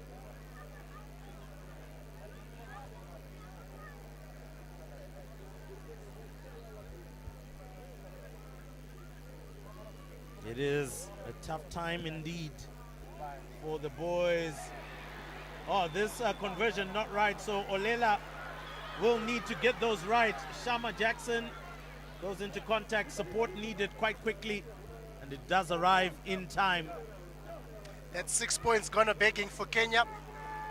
It's actually not good for them either. Zimbabwe will want to. They've survived, yep, survived 6 points. They need to get back into it. Running it from deep, kick getting charged down. Oh, it's all happening out there. Oh my word. And once again, a horrible mistake and horrible judgment from the likes of Benoni Nekairo, really not understanding what he was trying to do right there, coming into a traffic zone and then trying to boot out of your own territory. Surely that is not within the rugby manual, TC. Surely where he received the ball, he was supposed to kick it out, give his team a little bit of rest, maybe try and chase. I'm also questioning a little bit of the commitment, particularly in the first chase all the way down there. They were lethargic getting to the ball. That was not the energy of a team that is behind. And they need to do a little bit better if they intend to get something going. But for Kenya right now, all smiles. Believe me, it's an ear-to-ear smile. Zimbabweans have been rattled, Ruby. They've really been rattled. They need to get rid of the rattles as soon as possible, regroup, and get back if they're to wow this crowd who have come in their numbers to support them. Another big drive surely could turn into a penalty. Now, Siketi. Oh, lovely pass to Malwa. Oh, that's a knock on. But Kenya won't mind too much. They've been dominating the scrums, and for them, they would feel it's an attacking scrum. Even though they don't have possession, if they push hard enough, they could make Zimbabwe pay because they are in the red zone. Somehow, some way, Zimbabwe has to find heart. That was a desperate tackle.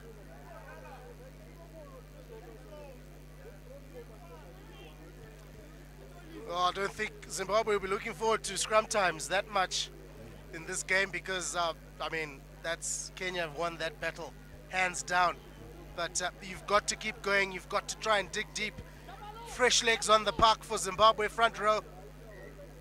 They get the free kick, and it's rushed again. I'm not sure why they're rushing it. Well, they've decided to kick that one, try to find touch. It does help them to a certain extent get out of their red zone right by the 10-meter line, but still, it's Kenya who have the ball again.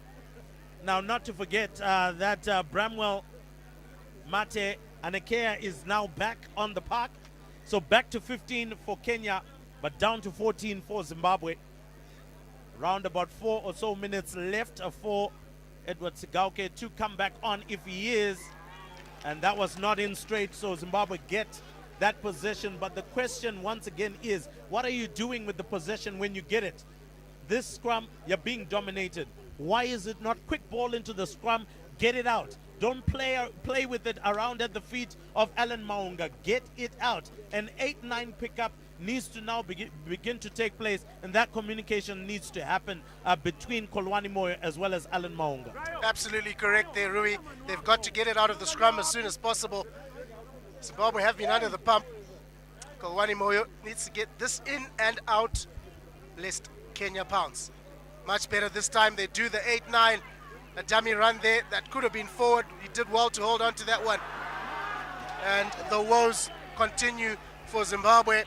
It's just not their day. Well, there was no need for a long pass, in my view, from Tinoru Sikede. I would have expected him, after the Kenyans had applied a rush defense, to put it in the space behind. Because there's tons of space. The Kenyans are rushing as a full line. And you need to try and exploit that space. As you can see from the replay here, Tino could have put a grabber in between here and actually found some space behind. But as for now, Kenya get the ball and immediately on a bustling run.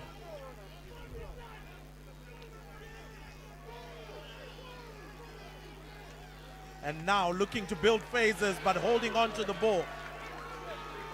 But now Zimbabwe needs to do something quickly here. They are running out of time. They are wasting time. Decisions need to be known. If we gain the penalty, are we going for touch? Are we going for a quick tap and go? At this particular point, go for a quick tap and go. Try to run the ball. Get it to your wingers. Right now, the wingers have got clean shorts, TC. Yeah, they do have clean shorts, but I beg to differ with you there, Rui. I think the touch finder is the right decision, so you get upfield. Most of the second half has been played in Zimbabwean territory. I mean, Zimbabwe have been starved of Kenyan territory. This second half plays up to the halfway line now. Giordano Sapo, he's had a few good lineouts. Need to make sure and get those shorts dirty. I agree with you, get the shorts dirty. Oh yes, get the shorts dirty, Jordan Sapo. That's a fantastic throw. nice and straight. Kolwani Moyo, that was way too slow. Far too slow there. And surely that should be a yellow card, but the referee says that that is, of course, with both hands, and that's the reason why he's actually spoken about it, and it looks like Edward Sigauke now rejoins the line. Now, what would you do here? Would you change the configuration? Maybe try and see, you know, some changes there. Tinoru Sige is the one who had come on. He looks like he's in the number 10 position right now. Kolwani Moyo is the scrum half at the moment. You can see a Kaitano Tembo there wearing the scrum cap. So let's see what Zimbabwe will do. And the Kenyans, remember, have been dominant in the scrum. And once again, that dominance continues. The ball taking far too long to get out of the scrum.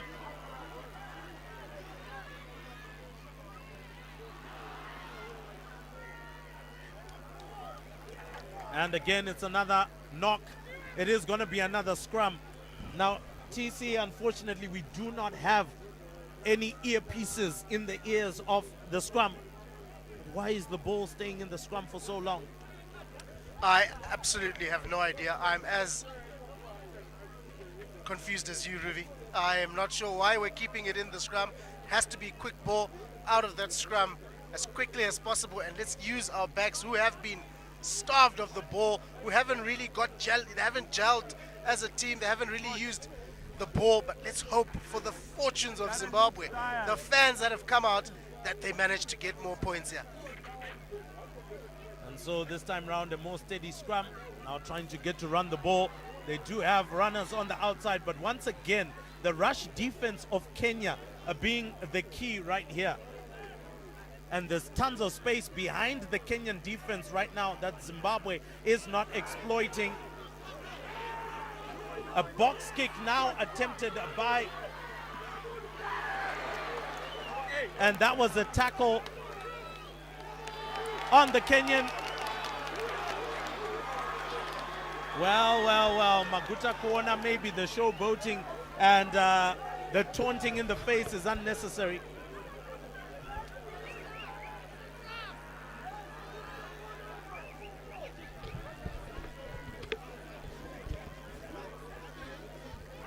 Very lucky to get away with that one. Shama Jackson, player possibly in the air, making contact with the player in the air. But again, Ruvi, the referee's decision is final. Yeah. Well, anyway, moving on once again. So a steady scrum at the moment from the Junior Sables. And once again, trying to get Sigauke onto it, but he's gone into contact. And looks like that's a penalty. Kenya rushing just a little bit too much. Not back 10. And so there we go. At this point, I would suggest he goes for post. Hasn't been too great with the kick, but hopefully he can find it somehow, some way to get the kick into the most important place. I don't think Zimbabwe have been able to get any form of go forward against the Kenyans with the physicality, so I believe that's why he's gone for post. TC, we may beg to differ. Yeah, I just hope his head is in the right frame of mind. The only thing I'm taking comfort in for his sake is that it's right in front. He's missed a few on the angle. This one should be converted for him. But if not, it just adds to the pressure that Zimbabwe are facing today.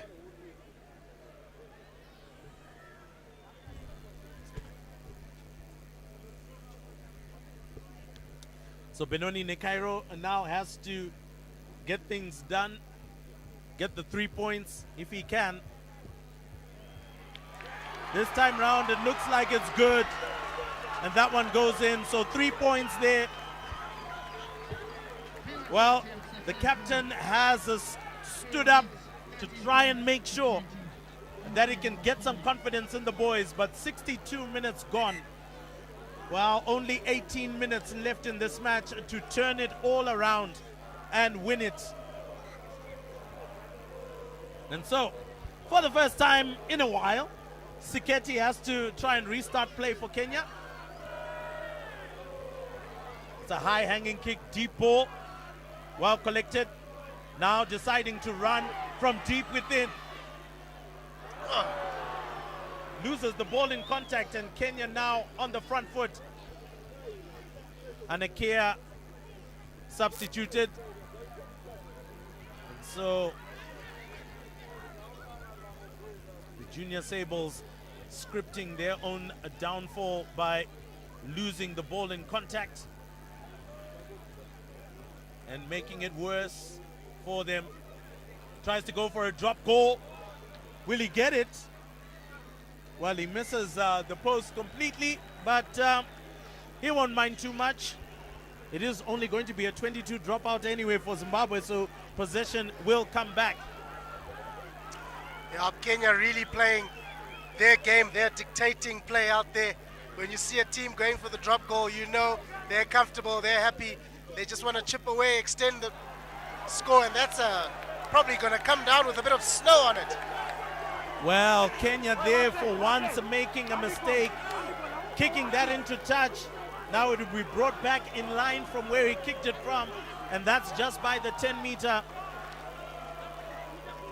I must commend, however, Jordan Sapo coming on.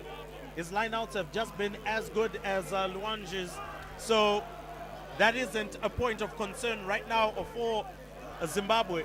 But the point of concern is what they're doing with the ball in the back line, looking disjointed, looking non-communication as well.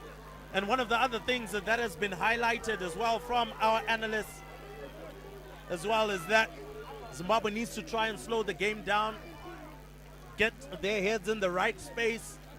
Also, they are starting from a very flat position when they're running onto the ball. They need to get deep to try and allow the Kenyans that as they're employing that rushing defense, you can then create those pods as well as those dummy runs as well, and then try and get someone going. But at the moment, the Junior Sables have been left to their own devices.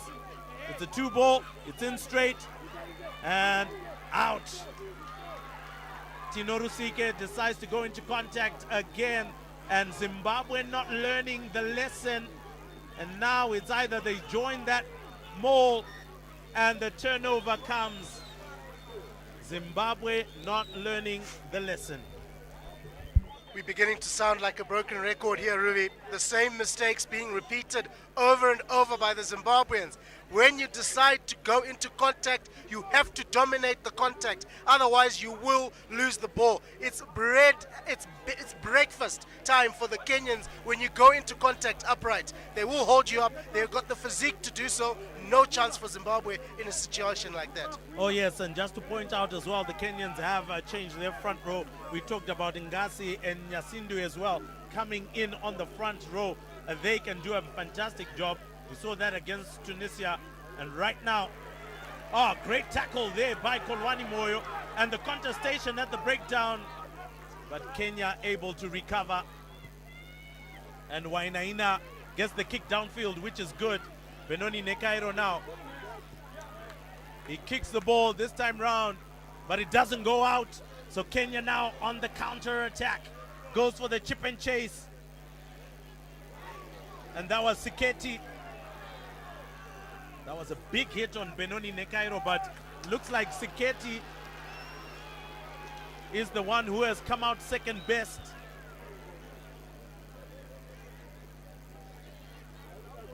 And it's a penalty against Zimbabwe.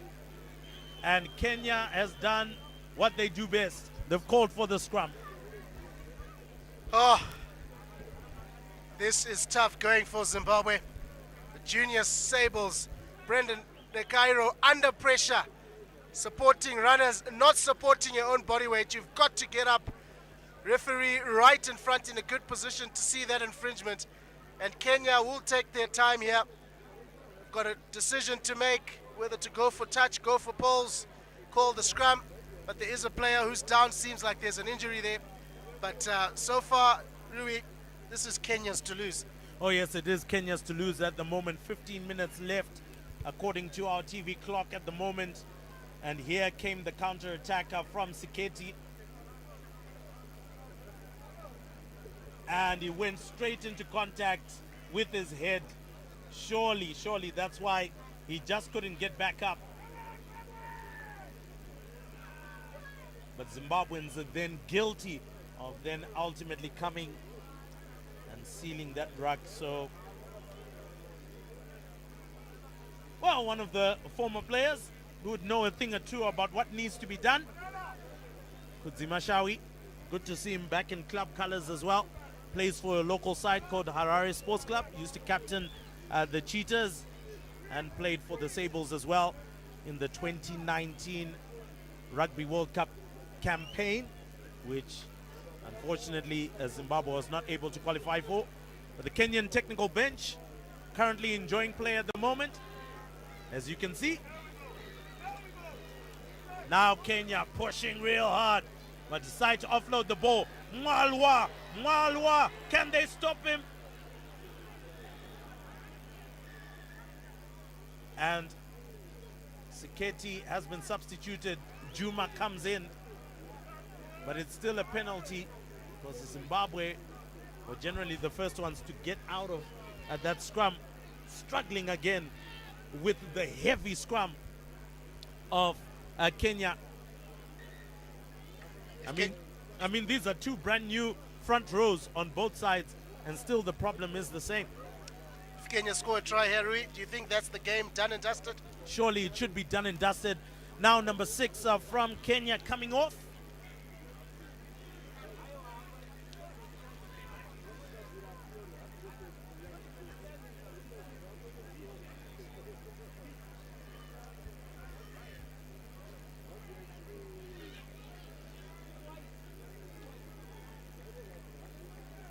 So Tindoli comes on. Tino is off. Malwa, big hit. Again, Kenya right by the try line. The Zimbabwean defense right now in 6s and 7s.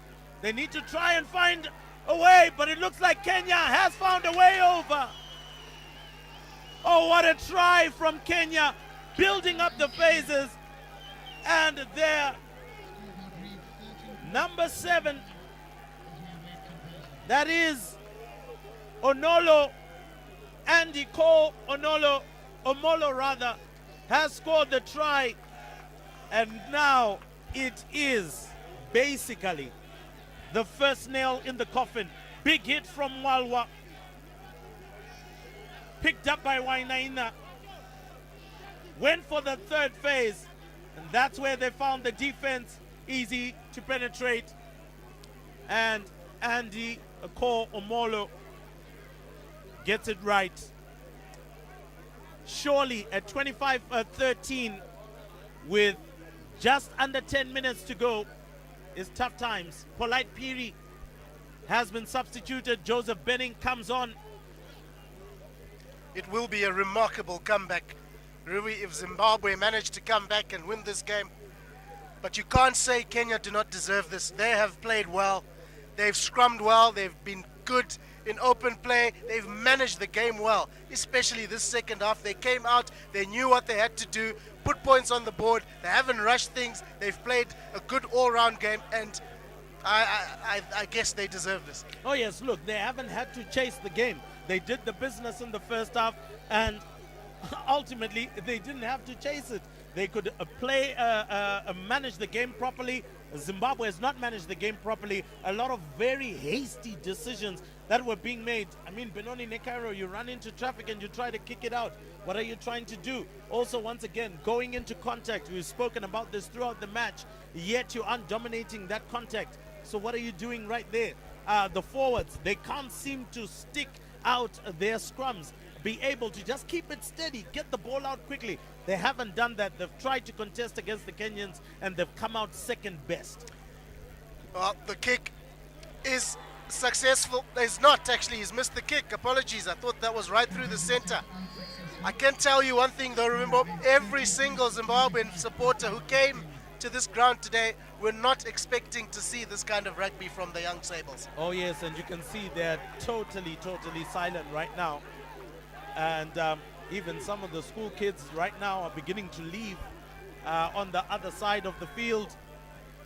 Surely that's just because of the bus. Maybe that's leaving. Oh, that's a knock on. Have to be careful there, Joseph Benning. That was a little bit of a late tackle, even though it was a knock on. Wamalwa is out. Otete comes in. Wamalwa, when he put that hit on that last try, seemed to have gone with his head up high a little bit. So it seems like he might have gone out with a concussion there. So with some of those key players coming out, Zimbabwe now needs to try and see where they can dominate and get the ball moving. I think far too many of these players are coming and wanting contact against Kenya rather than shipping the ball out. There's a fantastic gap on the blind side that needs to be exploited. Once again, Zimbabwe have to score now. They have to simply score now. Otherwise, this game is going to be really hard to come back. Don't tell me they've held him up again. oh yes, it looks like he has been held out. But anyway, Zimbabwe trying to push. Finally gone down. But still, once you've been held up, it is what it is. The Kenyans have suffered the same. They didn't learn from analysis clearly. Go into contact. They will hold you up and you will struggle.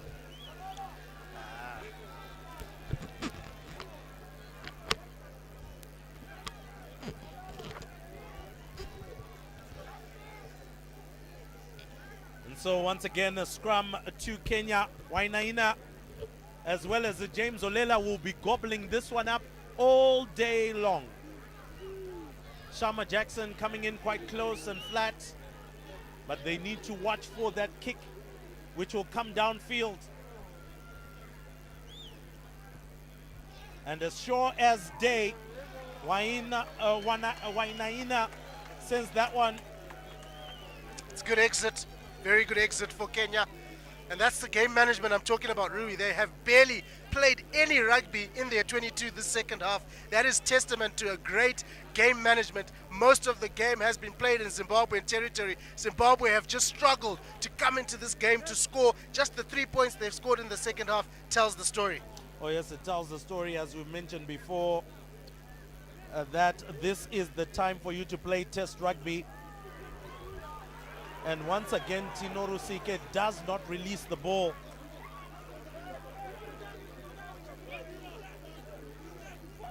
Again, good clearance by Samuel Edwards. Well, another knock on. And the day doesn't only look gloomy, but it turns from bad to worse. And I think some of these things, remember, it's just players needing to step up.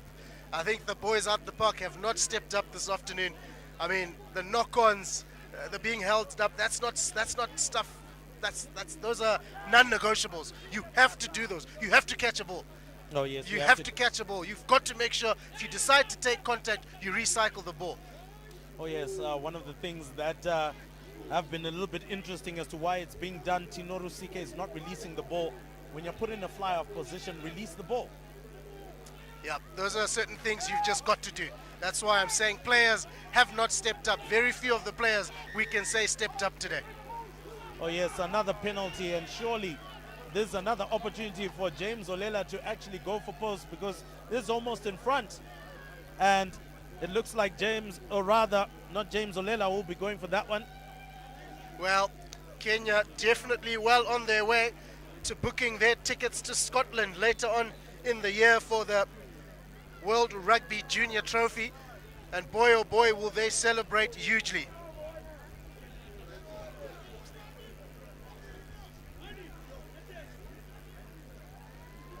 Well, it has been a tough day for the Junior Sables.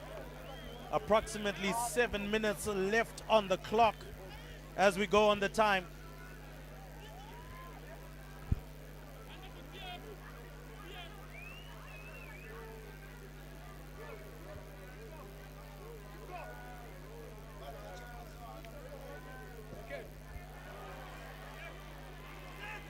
Well, it doesn't get that one right, so it will be a 22-meter dropout.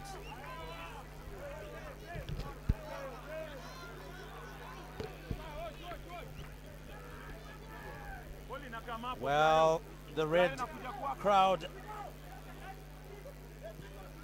And it's a high-hanging kick. The chase has to be much better. But that's a good kick by Kenya into space. Finds touch. And Kenya have managed this game with absolute panache. Yep, you've got to give credit where it's due, hey. Like I said, the Kenyans have just dominated this second half, especially managed the game. They have not played much rugby in their half, and that is why the scoreline reads what it does. And so the Kenyans clearly have gotten into the psyche of the Junior Sables. And once again, the monkey on the back of Zimbabwe is that they haven't won it when they've hosted it. Last time we hosted it was 2015, thereabouts. Lost to Namibia in the final. But now with about 6 minutes to go, Zimbabwe have got to pull a rabbit out of the hat to rescue this one. Magic. It'll be magic. Well, a little bit of magic right now doesn't seem to be coming together.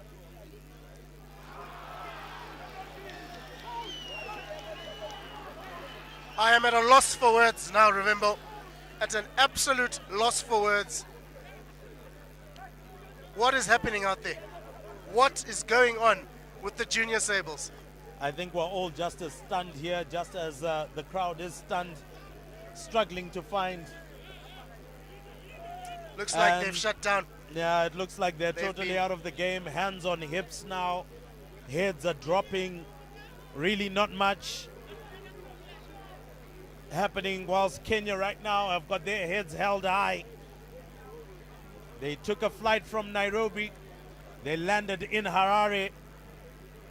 And they meant business. That conversion looks good, and it is. 28 points to 13.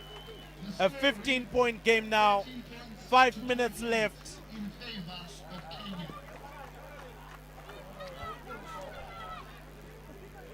Well, Zimbabwe, body language, dejected. They are not in the right frame of mind anymore. That lead now looks really, really steep.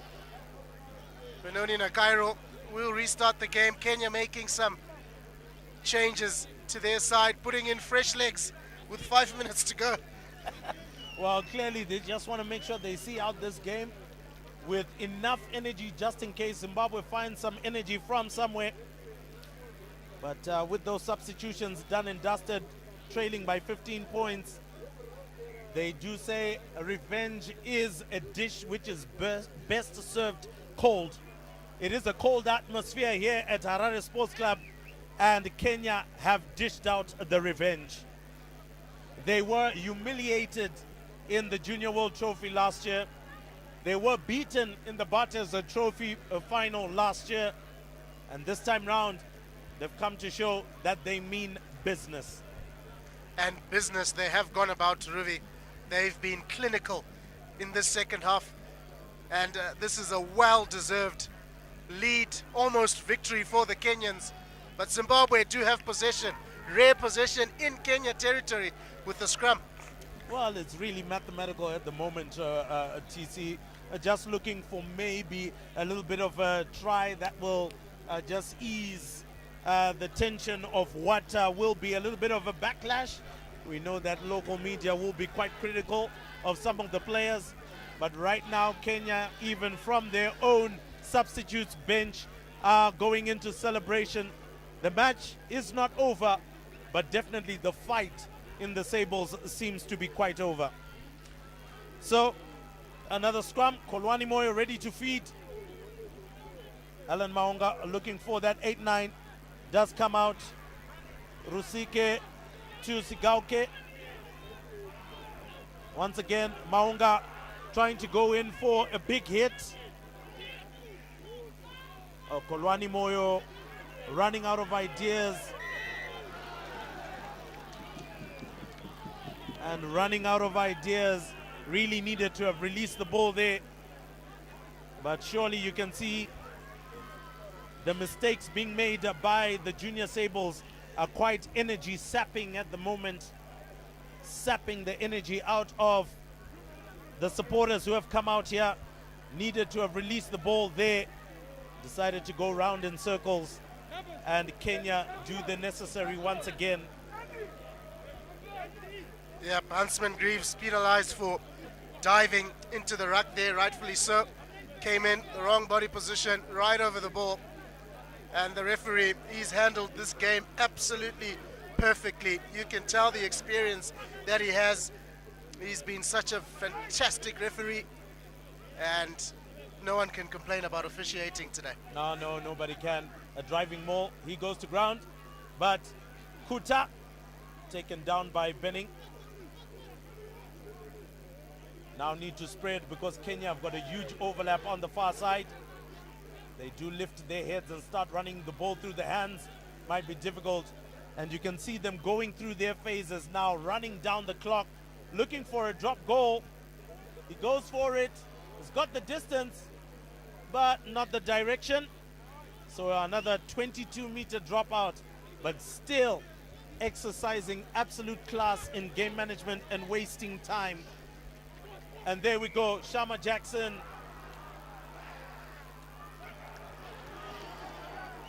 Oh my word, insult to injury.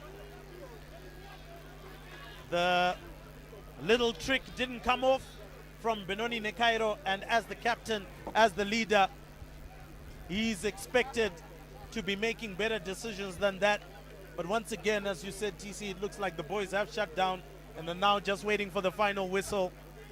But today, the day belongs to the Kenyan team. It belongs to the Kenyan technical team.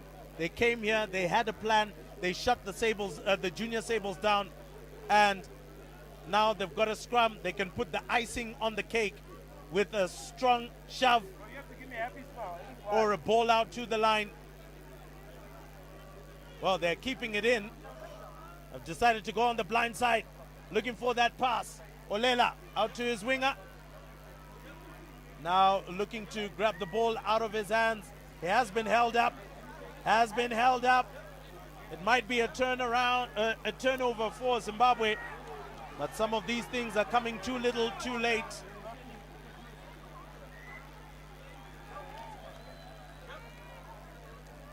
And referee surely should feel that this is over. It's done and dusted. The Kenyan Chipu have done it on a Zimbabwean turf. 28 points to 13. They've stunned the Harare Sports Club crowd into absolute silence. They came, they saw, they conquered, and TC, they are the 2024 Rugby Africa Under-20 BARTHES Trophy champions. Yep, Zimbabwe can't make it 3 out of 3.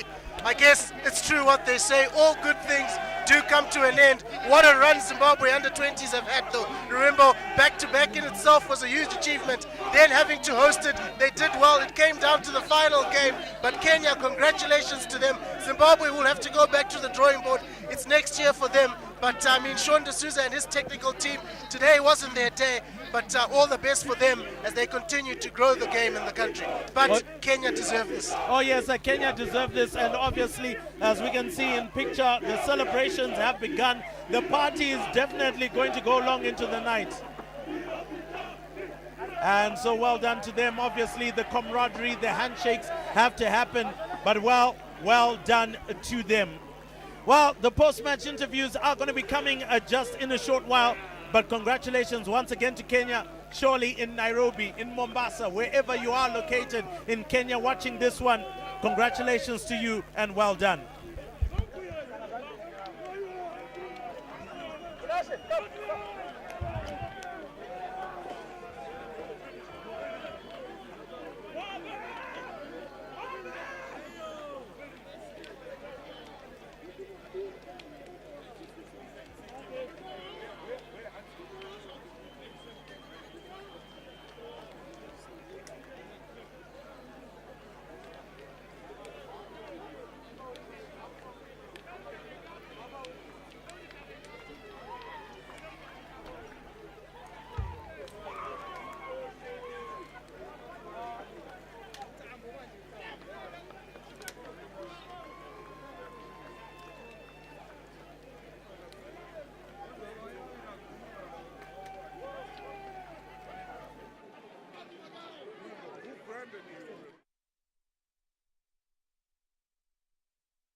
I think Gabi had he had a rib problem. I think he's got a broken rib. So yeah, it was very physical, and they had an intention. They stuck to it, and they were victorious. Well, obviously you were looking to do a three-peat here, Coach Sean D'Souza, but ultimately winning it back-to-back within itself was a great achievement. But basically going back to the drawing board, what are some of the things that you obviously want to look at? The biggest thing is one thing that I'm not allowed to talk about. We need to find a way to incentivize these boys. You know, this was the third title. The last two titles went by, nothing to show. Guys come in, show commitment. Parents sacrifice to get the boys out. This was a third attempt. Guys did sacrifice since November coming in, putting in the work, and then no reward. You know what? I'm not crying about the incentive, but it is what it is. This is it's a competition. It's a qualifier for a world trophy. At least let's show some decency and give these guys what they deserve for all the work that they put in. Well, commiserations for the loss, Sean, but once again, well done for making it this far with these boys. Thank you very much. All right, that's the head coach of the Junior Sables for Zimbabwe, unfortunately losing out in this final match at 28 points to 13. But we have the Kenyan captain coming through for today. Congratulations on the very big win. What do you think went right for you today? I think the scrums went right. Then you are playing to the territory, so you are playing about the territory, you are getting them right. Yeah, that's what went right on us. All right, one of the things that was obviously on your mind when you came to Zimbabwe was the fact that in the past 2 years they were beating you. But generally, what was the discussion as you came to play Zimbabwe, particularly last night coming into this match? Yeah, we wanted just to work on scrums. Yeah, all that, just we wanted just to work on scrums because last year they were dominating territory, so we work on our territory. Yeah, that's all. All right, obviously your captain Edmund Omondi was not able to be part of this, but he'll be part of the celebrations as well. How much was that as part of the team talk? That one they just gave to me, and I appreciate that. We were just playing for Edmund, we're just representing him, so when I'm here, I'm just representing Edmund. Yeah. All right, congratulations on this big win, and of course may the celebrations continue. Thank you. All right. All right, congratulations. So, of course, that is our Kenyan captain as well. He scored a beautiful try as well, did Andiko Omolo. And, of course, we now have the Kenyan coach coming through. Congratulations to you. Great big victory against Zimbabwe on home turf. Some say revenge is best served when it's cold, and it's quite cold today. Thank you. I think we've come on a wonderful day, and it was wonderful hosting. This game could have gone either way. It came our way. I think the boys followed the script to the letter. Oh yes. Work to our advantage. Oh yes, and one of the other things as well that is definitely one to note or to take note of is the fact that you dominated them in the scrums, and they just couldn't find an answer. When we landed in Harare the first time, our scrum wasn't as good as it is now. But this 1 week stay together has really made us put some locks and keys to some areas. The scrum, and we also had a lot of work on the lineouts, also worked for us because we really wanted to dominate the scrum in this game, and I think it came up for us. All right, how much obviously celebration do you think is happening back in Nairobi, considering that you lost twice on home turf, but now you've gained it on the turf of those that you lost to? I believe, because today I know guys put away so many other things to come and to go and watch us. What I will say is thank you for the good messages we've gotten from them. And I believe they needed this. Kenya Rugby at the moment needed that oomph, and we decided to deliver to them. We've come what we call in Kenya, kazi ni kazi. Yes, we have to do the job, and we have to start from the ground, then we go and do it elsewhere. But we want to take Kenya Rugby up the scale. For the celebrations happening there, I'm sure they'll wait for us. We should celebrate up to tomorrow. All right, congratulations on the big win to you. Thank you very much. Thank you very much for good hosting. Thank you very much, Zimbabwe. And so that's the Kenyan host. Now we're going to the post-match and post-tournament presentation, which is coming now.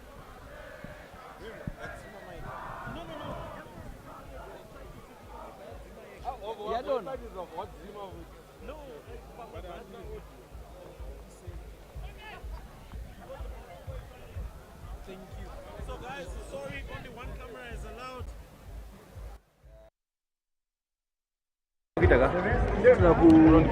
Ayo, ayo, untuk extend. Kita Mikey, kau gerak ini on standby. Kau enggak ada yang minta gimana? SLC Commissioner Colleen Dion.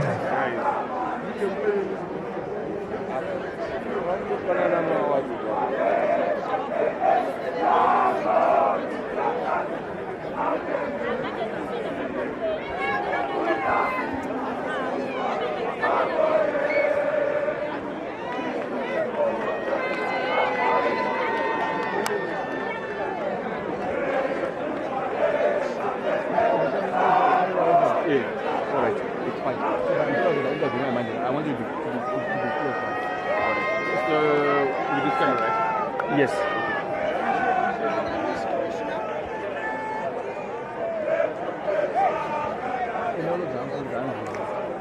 Immediately after presentation, you can the camera and anybody need to give me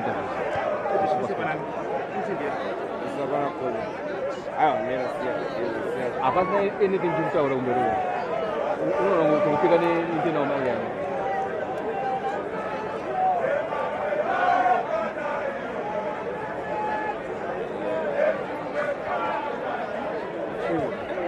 That you know to pick anything on my good. First time anything to do.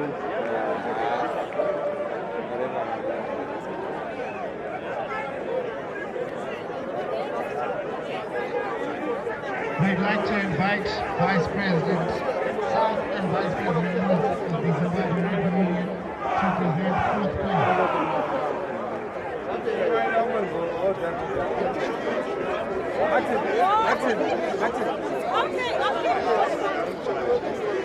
Sorry, you need to look at me, huh? Right, guys? Officials, you need to look at me. Big smile, everyone.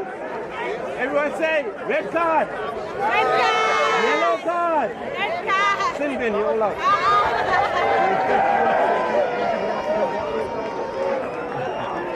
James dulu.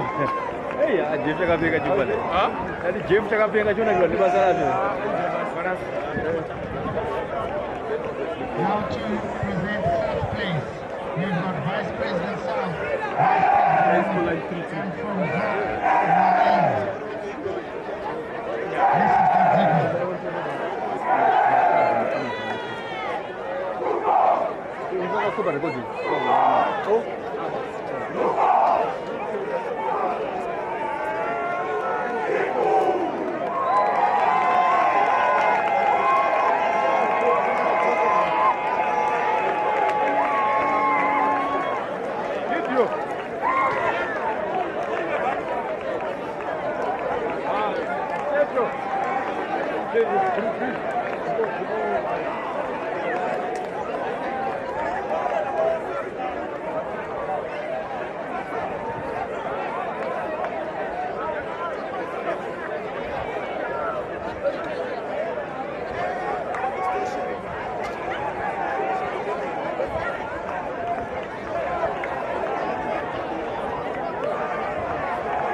Captain? I don't think so. I'm going to see what I came.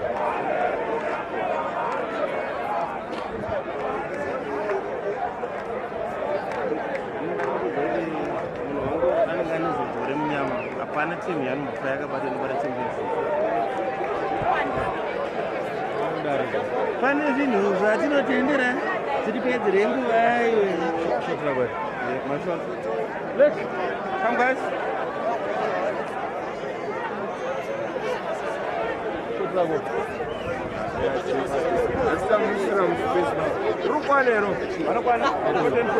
Closer, closer, come closer, guys. Come closer.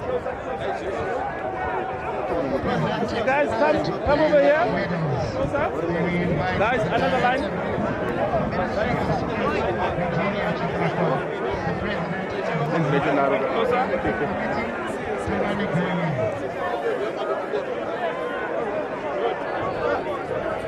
Closer. Bye, come. This one. Joga. Okay. 3, 2, 1. Thank you.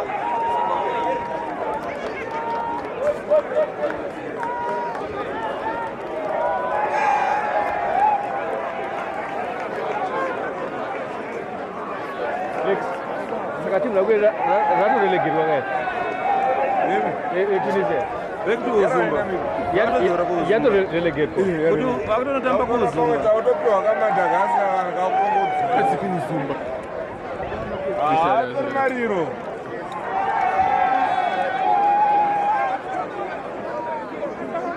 Sei South Africa sika bile But I'm Are you a street preacher? Yeah. Are you a street preacher? No, that's South Africa. Are you what? Is he a street preacher? See this. Ramadan,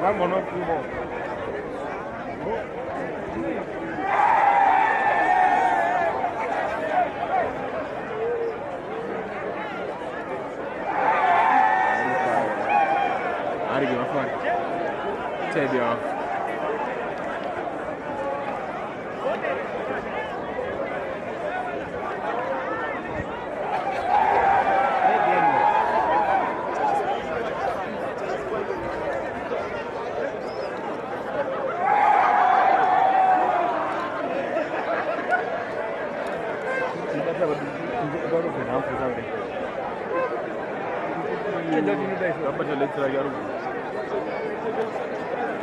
Jet A1 Alpha Lungundu, Aukshana Naga Lungundu, one and his speed shoots faster than his camera than it. Jason. We use this for soccer or maybe for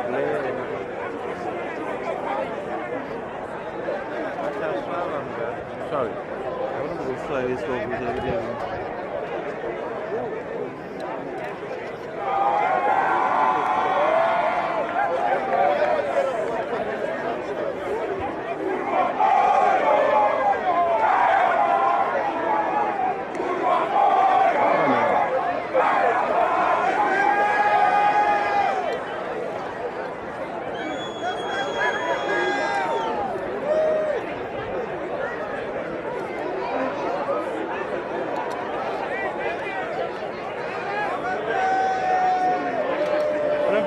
this camera. Huh?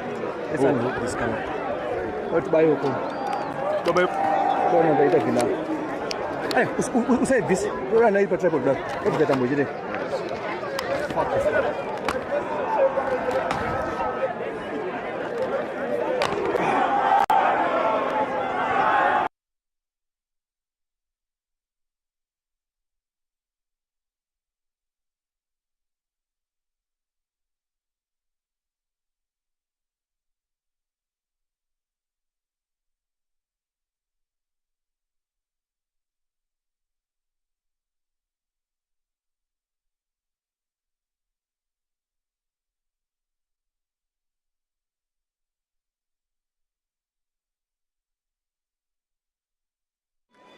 We'd like to invite Director General SRC, Elta Nengomasha, and His Excellency, Namibia Ambassador, Mr. Kanji.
And now to present the first place medal, we'd like to invite the Deputy Minister, Honorable Emily Esai.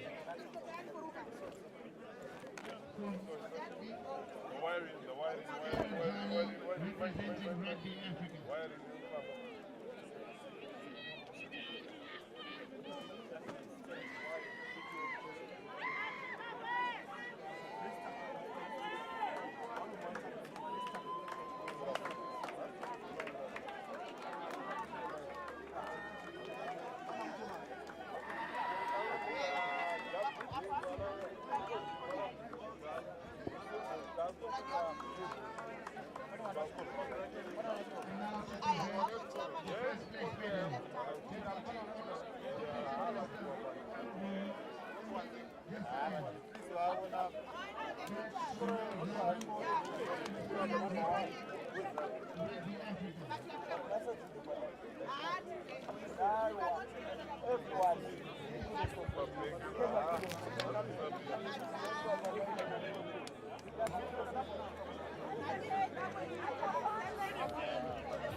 From the east, the Chicus from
I know this guy.